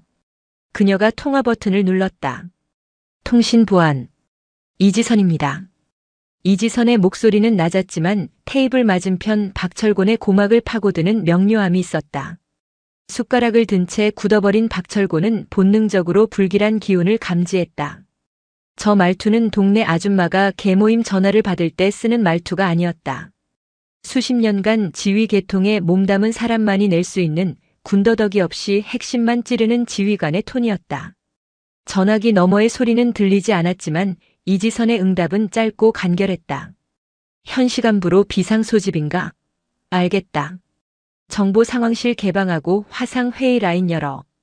합참의장님 도착 예정 시간은? 박철곤의 눈동자가 지진 난 것처럼 흔들렸다. 합참의장? 정보 상황실? 그가 씹던 갈비찜이 고무 타이어처럼 느껴졌다. 30분 내로 복귀한다. 정복 준비시켜. 이상. 뚝. 전화가 끊겼다. 이지선은 휴대폰을 테이블 위에 내려놓지 않고 다시 가방에 넣었다. 그리고 고개를 들어 박철곤을 보았다. 그녀의 눈빛은 더 이상 온화한 어머니의 눈이 아니었다. 적의 동태를 살피는 냉철한 정찰병, 아니 그 모든 정보를 통합해 결단을 내리는 지휘관의 눈빛이었다. 사돈? 무슨 안 좋은 일이라도? 박철곤이 떨리는 목소리로 물었다. 아닙니다. 회사 일입니다. 이지선은 회사라고 둘러댔지만 박철곤은 바보가 아니었다. 대한민국에서 합참의장을 언급하는 회사는 없다. 그때였다. 쾅! 미닫이 문이 부서져라 열렸다. 예의 바르게 드르륵 열리는 것이 아니었다. 긴급 상황 시 지휘관에게 보고하기 위해 뛰어오던 관성이 그대로 문에 전달된 소리였다. 필승. 아니 충성. 방 안으로 뛰어든 건 훤칠한 키의 육군 대위였다. 숨이 턱끝까지 차올랐음에도 그의 자세는 흐트러짐이 없었다. 군복의 줄은 날카로웠고 가슴에는 국방부 직할 부대 흉장이, 어깨에는 초록색 견장이 빛나고 있었다. 그는 박철곤 대령이나 다른 가족들은 거들떠보지도 않았다. 오직 이지선 단 한 사람만을 향해 시선을 고정했다. 사령관님, 1군단 지역 국지 도발 징후 포착. 합참 및 국방정보본부 전 직원 비상 소집입니다. 관용 차량 현관에 대기시켰습니다. 박철곤은 자신의 귀를 의심했다. 사령관님? 지금 이 새파란 대위가 내 사돈한테 사령관님이라고 한 건가? 정보본부? 이지선이 천천히 자리에서 일어났다. 그녀가 일어서는 동작은 느렸지만 그 순간 방 안의 공기 흐름이 바뀌었다. 낡은 카디건과 면바지 차림이었지만 박철곤의 눈에는 그녀가 화려한 정복을 입은 거인처럼 보였다. 김대위, 보고가 늦다. 상황 발생 5분 지났어. 죄송합니다. 보안 회선 연결 대기하느라 지체되었습니다. 이지선은 한숨을 짧게 내쉬며 지은을 바라보았다. 지은아, 미안하다. 엄마가 급하게 가봐야 할 것 같아. 상견례 자리인데. 정말 미안해. 아니에요, 엄마. 어서 가보세요. 큰일 아니었으면 좋겠네. 지은은 익숙한 듯 고개를 끄덕였다. 이지선은 다시 박철곤을 향해 고개를 돌렸다. 박철곤 대령님. 그녀가 박철곤을 불렀다. 이번에는 사돈이 아니었다. 박철곤은 반사적으로 자리에서 벌떡 일어났다. 엉덩이가 의자에서 떨어지는 속도가 빛보다 빨랐다. 네. 예. 아까 해병대 기수 물으셨죠? 제가 기억력이 좀 돌아왔네요. 이지선이 부관 김 대위에게 손짓했다. 김 대위는 기다렸다는 듯 서류 가방에서 검은색 가죽 케이스를 꺼내 이지선에게 건넸다. 그녀는 케이스를 열어 테이블 위에 올려두었다. 그곳에는 그녀의 신분증과 함께 금속으로 된 계급장이 번쩍이고 있었다. 무궁화 받침 속에 박힌 2개의 별. 소장. 박철곤의 입이 떡 벌어졌다. 턱이 빠질 것 같았다. 대령인 자신보다 정확히 2단계 위. 사단장급 지휘관. 그것도 정보병과의 실세인 국방정보본부 소속 투스타. 군대에서 대령과 소장의 차이는 직장 상사와 부하 직원의 차이가 아니었다. 그것은 신과 인간의 차이였다. 소장의 말 한마디면 대령의 목이 날아가는 건 일도 아니었다. 저는 육사 47기 91년 인관입니다. 정보병과고요. 박 대령님이 94년 임관이라고 하셨으니 제가 3년 선배네요. 이지선의 목소리는 차분했지만 박철곤의 심장에는 대포알처럼 박혔다. 그리고 아까 제 딸이 군인 집안에서 자라 기강이 있겠냐고 걱정하셨죠? 그녀는 박철곤의 눈을 뚫어지게 쳐다보았다. 제 딸은 전방 GOP 철책선 관사에서 태어나 엄마가 훈련 나갈 때마다 군용 트럭 소리를 자장가 삼아 큰 아이입니다. 해병대 정신 훌륭하지만 제 딸아이 앞에서 군기 운운하시는 건 번데기 앞에서 주름 잡는 격이 아닐까 싶습니다. 박철곤의 다리가 후들거리기 시작했다. 단순히 계급이 높아서가 아니었다. 그는 자신이 지난 30분 동안 저지른 만행들을 파노라마처럼 떠올렸다. 여군이 해봤자 행정이나 했겠지. 오빠라고 불러봐. 술도 못 마시면서 내숭은. 군번줄이나 제대로 찰 줄 아나. 하나하나가 군 형법 제64조 상관 모욕죄에 해당하는 발언들이었다. 영창? 아니 군사재판에 회부되어도 할 말이 없었다. 심지어 그는 현역 군인 신분이었다. 상대는 자신의 인사고과에 막대한 영향을 미칠 수 있는 국방부 핵심 요직의 장성이고 소장님. 저는 박철곤의 입술이 파르르 떨렸다. 해병대의 붉은 명찰 같은 자존심은 이미 녹아 없어진 지 오래였다. 그는 식탁을 짚지 않으면 서 있을 수 없을 것 같았다. 옆에 있던 김 여사는 사태 파악이 안 돼 눈만 깜빡거리고 있었고 아들 민우는 이미 자포자기한 심정으로 눈을 감고 있었다. 민우는 알고 있었다. 장모님이 국방정보본부의 전설적인 존재인 그 이지선 장군이라는 것을. 아버지가 알면 기절할까봐 타이밍을 보고 있었는데 이렇게 최악의 형태로 터질 줄은 몰랐다. 박 대령. 이지선이 낮게 불렀다. 예, 대령 박. 곤. 박철곤이 조건반사적으로 차려 자세를 취하며 관등 성명을 댔다. 한정식집 룸이 순식간에 사단장실로 변했다. 군인의 명예는 계급장이 아니라 태도에서 나옵니다. 해병대 앵카가 부끄럽지 않게 행동하십시오. 사적인 자리에서 민간인을, 그것도 사돈될 사람을 하급자 다루듯 하는 건 어느 나라 군대 예절입니까? 시정하겠습니다. 죄송합니다. 제가 눈이 삐어서. 아니, 잠시 정신이 나가서. 박철곤은 쥐구멍이라도 찾고 싶었다. 식은땀이 등줄기를 타고 흘러 엉덩이골까지 적셨다. 그리고 민우군. 이지선이 민우를 보았다. 민우가 벌떡 일어나 경례를 올렸다. 충성. 자네 아버지가 자네를 많이 아끼시는 것 같네. 하지만 자네는 육군 장교야. 아버지의 그늘이 아니라 자네 스스로의 군인 정신으로 서게. 내 딸을 군인의 아내로 맞이하겠다는 건 조국을 지키는 것만큼이나 무거운 책임감을 요하는 일이야. 알겠나? 명심하겠습니다. 민우의 목소리가 우렁찼다. 이지선은 엷은 미소를 지으며 고개를 끄덕였다. 식사 못 마치고 가서 죄송합니다. 밥값은 제가 계산하고 가겠습니다. 사돈 어른. 아니, 박 대령님. 다음에 국방부 복도에서 뵙게 되면 그때는 정식으로 경례받겠습니다. 이지선은 부관 김 대위와 함께 바람처럼 방을 빠져나갔다. 충성. 박철곤은 닫히는 문을 향해 허공에 대고 경례를 붙였다. 손끝이 파르르 떨리고 있었다. 문이 완전히 닫히고 나서도 그는 한참 동안 손을 내리지 못했다. 방 안에는 정막만이 감돌았다. 스피커에서 흘러나오는 가야금 소리가 구슬프게 들렸다. 갈비찜은 차갑게 식어가고 있었고 소주잔에는 박철곤의 비참한 얼굴이 비쳤다. 여보, 당신 괜찮아요? 김 여사가 조심스럽게 물었다. 박철곤은 털썩 자리에 주저앉았다. 투스타. 그것도 정보사. 그는 넋이 나간 사람처럼 중얼거렸다. 내가 미쳤지. 내가 미쳤어. 투스타한테 오빠라고. 으악.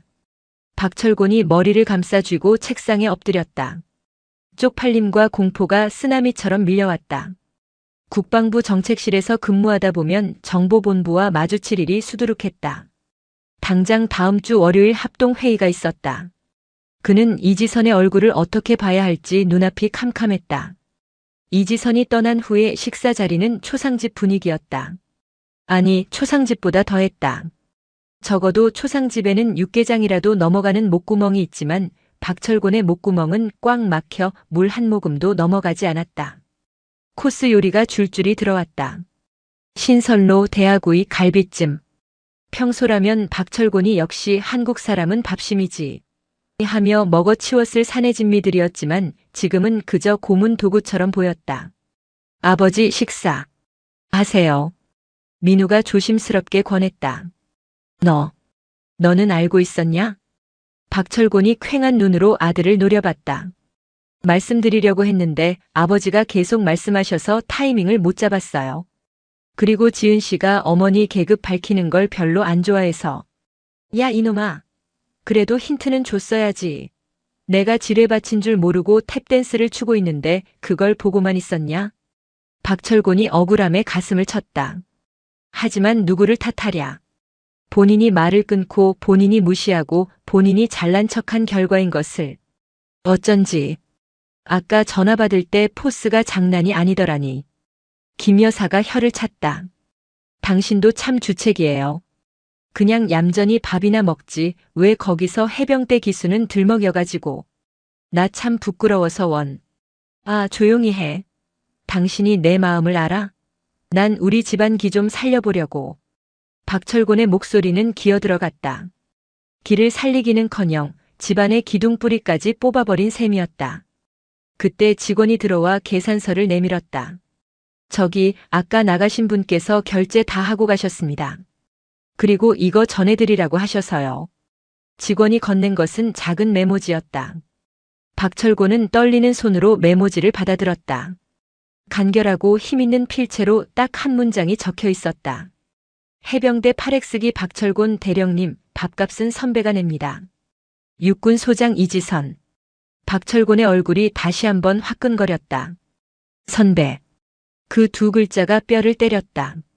금전적인 호의가 아니라 철저한 서열 정리였다. 내가 너보다 위다. 그러니 밥값은 내가 낸다. 토 달지 마라. 이런 무언의 압박이었다. 가자. 도저히 못 먹겠다. 박철곤은 다 차려진 음식을 뒤로하고 비틀비틀 일어났다. 다리에 힘이 풀려 휘청거리는 그를 민우가 부축했다. 식당을 나오는 길 박철곤은 카운터 앞을 지나며 칠판을 보았다. 12시 매화실 박철곤 대령님 상견례. 아까는 그토록 자랑스러웠던 대령이라는 글자가 이제는 너무나 초라해 보였다. 그는 도망치듯 식당을 빠져나왔다. 주차장에서 차를 기다리는 동안 박철곤은 계속해서 국방부 쪽 하늘을 쳐다보았다. 저 멀리 보이는 거대한 건물 어딘가에 이지선 소장이 앉아 있을 것이었다. 그는 자신도 모르게 옷매무새를 다듬었다. 넥타이를 바로 하고 재킷에 먼지를 털었다. 아버지, 왜 그러세요? 쉿. 언제 어디서 보고 계실지 모른다. 정보사령부 사람들은 눈이 천개야. 박철곤은 해병대 앵카 배지를 만지작거렸다. 오늘따라 이 배지가 너무나 무겁게 느껴졌다. 차에 올라탄 박철곤은 등받이에 몸을 깊숙이 파묻었다. 민우야. 내 아버지. 결혼식장. 해병대 의장대 부르는 거 취소해라. 네? 아버지 평생 소원이셨잖아요. 며느리 될 사람 앞에서 예도단 칼 통과하는 거. 시끄러워. 투스타 오시는데 무슨 의장대야. 번잡스럽게. 그냥 조용히. 아주 조용히 식 올리자. 알겠냐? 그리고 사회자한테 미리 말해도. 신랑 측 아버지 소개할 때 해병대 대령 이런 거 절대 넣지 말라고. 그냥 박민우 군에 붙인 이렇게만 해. 박철곤은 마른 세수를 했다. 그의 오만한 해병대 정신은 이날 용산 한정식집 갈비찜 냄새와 함께 산산이 부서졌다. 하지만 이것은 끝이 아니었다. 진짜 지옥은 다가오는 월요일 국방부 청사에서 시작될 예정이었다. 주말은 폭풍전야처럼 지나갔다. 박철곤 대령은 집에 돌아와서도 군복을 벗지 못했다. 아니, 벗을 수가 없었다. 마치 벗으면 당장이라도 이지선 소장이 나타나 군 기강 회의라고 호통칠 것만 같았기 때문이다. 그는 서재에 틀어박혀 국방망에 접속했다. 떨리는 손으로 검색창에 이지선 세 글자를 입력했다.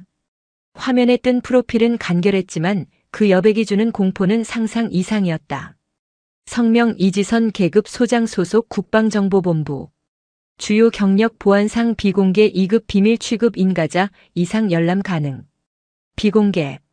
비공개라니. 박철곤은 마른 침을 삼켰다. 군에서 경력이 비공개라는 것은 두 가지 의미다. 정말 별 볼 일 없어서 기록할 게 없거나 아니면 존재 자체가 국가 기밀일 정도로 위험하고 중요한 임무를 수행했거나. 이지선의 경우는 명백히 후자였다. 육군 여군으로 소장까지 진급했다는 것은 그녀가 남자들 틈바구니에서 살아남은 정도가 아니라 그들을 밟고 올라섰다는 뜻이었다. 내가 미쳤지. 호랑이 굴에 제 발로 들어가서 호랑이 콧수염을 뽑았어. 박철곤은 책상에 머리를 박았다. 월요일에 있을 국방정책통합회의. 그 자리는 각군 본부와 국방부 직할 부대의 주요 실무자들이 모여 현안을 논의하는 자리였다. 해병대 대표는 박철곤이었고 정보본부 대표는 당연히 그녀일 확률이 높았다. 일요일 밤 박철곤은 잠을 설쳤다. 꿈속에서 그는 이등병이 되어 있었다. 연병장에서 해병대 기수 열외를 외치며 오리걸음을 걷고 있는데 교관 모자를 쓴 이지선 소장이 나타나 박훈병 목소리가 작다. 해병대 정신이 고작 이거냐? 라며 채찍을 휘두르는 악몽이었다. 으헉. 비명을 지르며 깨어난 월요일 새벽 4시. 박철곤은 욕실로 달려가 찬물로 세수했다. 거울 속에 그는 며칠 사이 10년은 늙어 보였다. 그는 비장한 마음으로 정복을 꺼냈다. 다림질은 이미 어제 10번도 넘게 해서 날이 서다 못해 손이 베일 지경이었다. 구두는 거울 대용으로 써도 될 만큼 닦아놓았다. 민우야. 출근 준비를 하는 아들을 붙잡았다. 너, 장모님 되실 분. 평소 성격이 어떠시냐? 뒤끝. 있으시냐? 글쎄요. 지은 씨 말로는 공과 사가 확실하신 분이래요.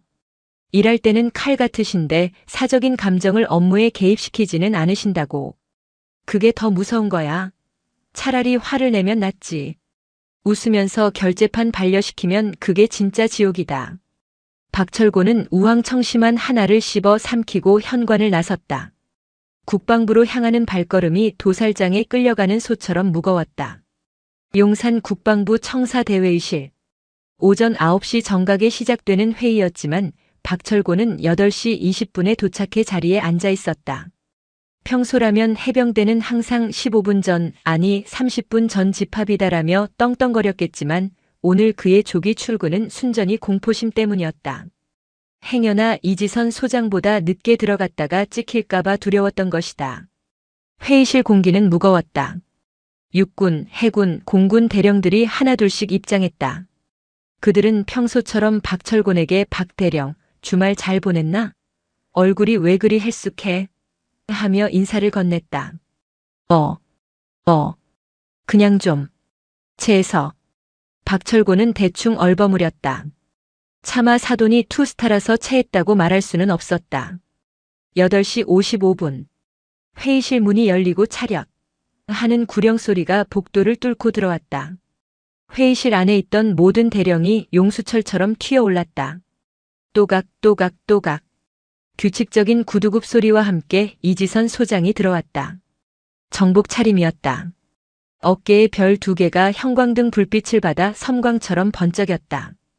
그녀의 뒤로는 지난번 식당에서 봤던 그 김대위가 서류 가방을 들고 따라왔다. 이지선은 좌중을 한번 쓱 훑었다. 그녀의 시선이 박철곤에게 머문 시간은 0.5초도 되지 않았지만 박철곤은 심장이 멎는 줄 알았다. 자리에 앉으세요. 건조한 목소리. 모두가 자리에 착석했다. 박철곤은 최대한 존재감을 지우기 위해 고개를 숙이고 서류만 쳐다봤다. 회의가 시작되었다. 안건은 미래 합동작전 수행 개념 정립이었다. 각 군의 입장이 첨예하게 대립하는 주제였다.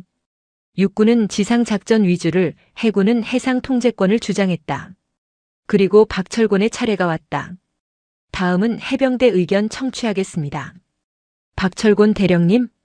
사회자가 호명했다. 박철곤은 벌떡 일어났다. 예. 해병대 정책위원 대령 박철곤입니다. 너무 크게 소리 질러서 옆에 있던 공군 대령이 깜짝 놀라 커피를 쏟을 뻔했다. 이지선은 무표정한 얼굴로 턱을 괴고 박철곤을 바라보았다. 저희 해병대는 상륙작전이 그 효율성을 위해 독자적인 평소라면 사자후를 토해냈을 박철곤이었지만 오늘은 말이 자꾸 꼬였다. 이지선의 눈빛이 마치 레이저 조준경처럼 자신의 미간을 겨누고 있는 것 같았다. 독자적인 지휘 통제 시스템을 구축해야 한다고 생각합니다. 발표를 마치고 앉으려는데 이지선의 목소리가 들려왔다. 박 대령. 예, 소장님. 박철곤이 다시 튀어올랐다. 제출한 보고서 3페이지 두 번째 문단 보시죠. 전략적 유연성이라는 단어가 있는데 해병대가 말하는 유연성이 타 군과의 연계성을 배제한 독단적 작전을 의미하는 겁니까? 송곳 같은 질문이었다. 박철곤은 등에서 식은땀이 흘렀다. 아닙니다.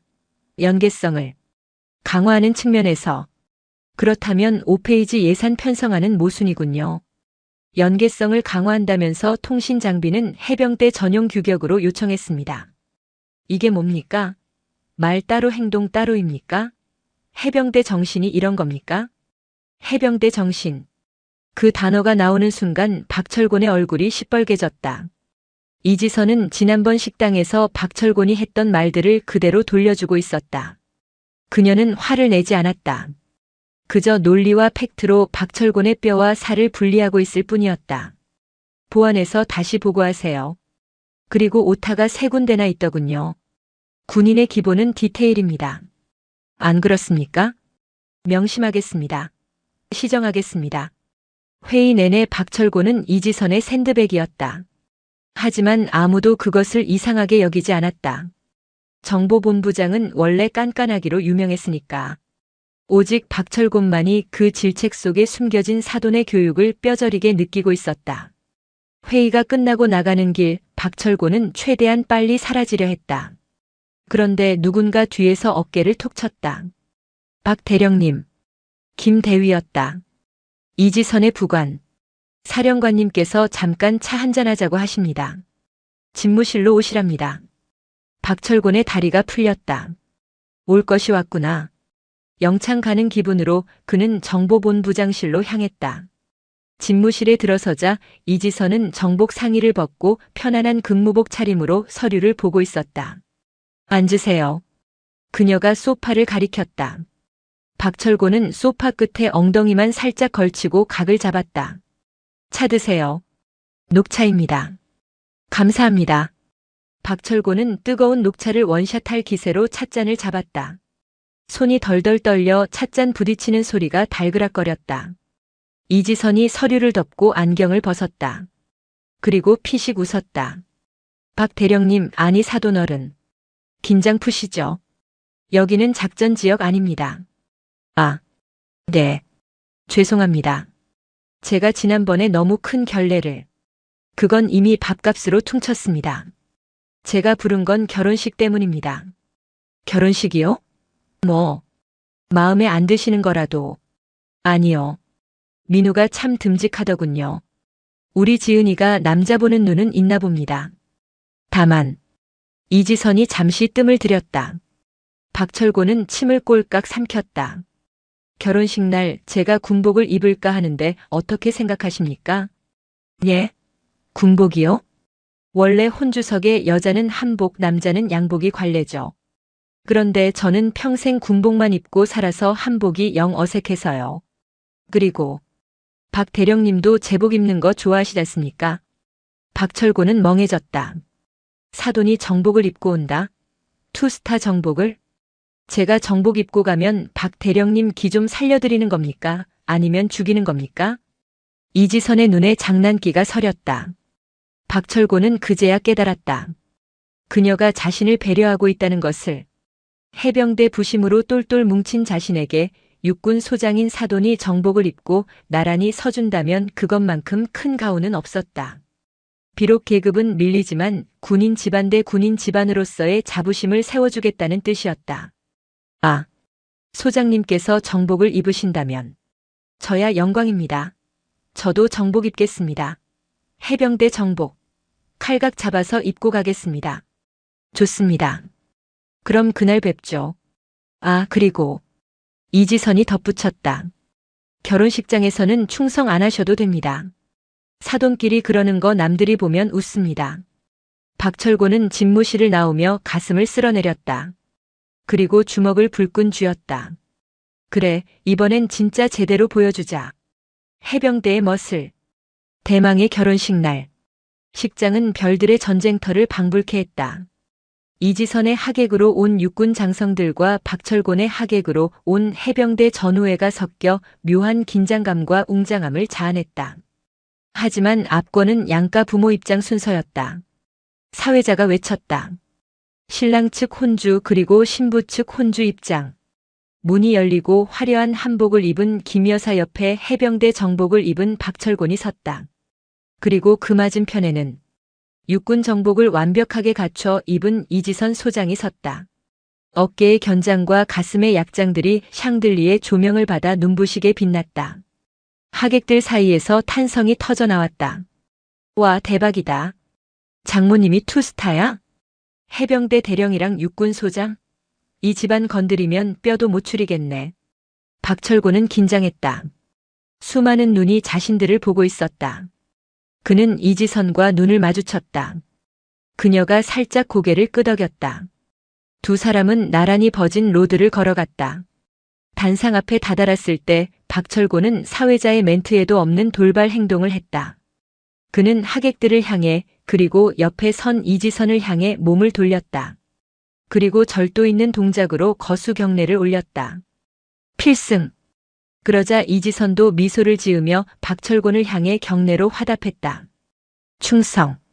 서로 다른 구호, 서로 다른 군복이었지만 그 순간 두 사람은 계급을 떠나 자식의 앞날을 축복하는 전우이자 가족으로 하나가 되었다. 식장은 떠나갈 듯한 박수 소리로 뒤덮였다. 해병대 전우회 회원들도 정보사 요원들도 모두 기립박수를 쳤다. 그것은 박철곤 생애 최고의 짜세가 나온 순간이었다. 결혼식이 끝나고 1년 뒤 명절을 맞아 온 가족이 박철곤의 집에 모였다. 분위기는 예전과는 사뭇 달라져 있었다. 거실 소파 상석에는 이지선이 앉아 과일을 먹고 있었고 박철곤은 앞치마를 두르고 부엌에서 전을 부치고 있었다. 사돈, 전이 좀 탑니다. 불 조절 잘하셔야죠. 이지선이 거실에서 농담을 던졌다. 아, 예. 지금 중불로 조정했습니다. 노릇노릇하게 구워서 대령하겠습니다. 박철곤이 뒤집개로 경례를 붙이며 대답했다. 김 여사는 옆에서 배를 잡고 웃었다.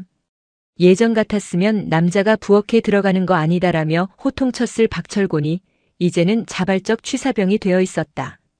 민우와 지은은 그 모습을 보며 흐뭇해했다. 아버지가 변하셔도 너무 변하셨어. 우리 엄마가 좀 무섭긴 하지. 그때 박철곤의 휴대폰이 울렸다. 해병대 전우회 후배였다. 필승.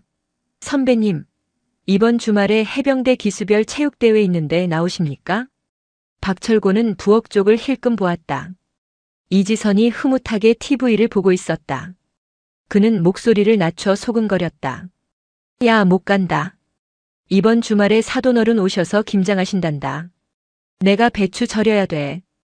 예? 선배님, 그게 무슨 말씀입니까? 귀신 잡는 해병이 배추를 절이다니요. 임마, 넌 몰라. 귀신 잡는 해병 위에 별 잡는 여사가 계시다. 끊어. 박철곤은 전화를 끊고 잘 구워진 동태전을 접시에 담아 거실로 나갔다. 소장님, 아니 사돈어른. 안주 나왔습니다. 약주 한잔 하시겠습니까? 좋죠. 박 대령님이 따라주시면 영광입니다. 이지선이 웃으며 잔을 내밀었다. 박철곤은 두 손으로 공손하게 술을 따랐다. 위하여. 술잔이 부딪히는 소리가 경쾌하게 울렸다. 계급장은 떼어졌지만 가족이라는 더 단단한 끈으로 묶인 두 사람. 박철곤의 해병대 앵카는 여전히 가슴에 달려 있었지만 이제 그 앵카는 오만함이 아니라 가족을 지키는 닻이 되어 깊고 단단하게 내려져 있었다. 근데 사돈, 솔직히 말해보십시오. 제가 파렉스기인데. 사돈은 훈련소 때 고생 안 하셨죠? 술 기운이 오르자 박철곤의 기수 본능이 또 꿈틀거렸다. 박 대령님? 이지선의 눈썹이 꿈틀했다. 농담입니다. 충성. 전 붙이러 가겠습니다. 박철곤이 후다닥 부엌으로 도망쳤다. 거실에는 웃음소리가 끊이지 않았다. 이것이 바로 진정한 합동작전의 성공적인 결말이었다.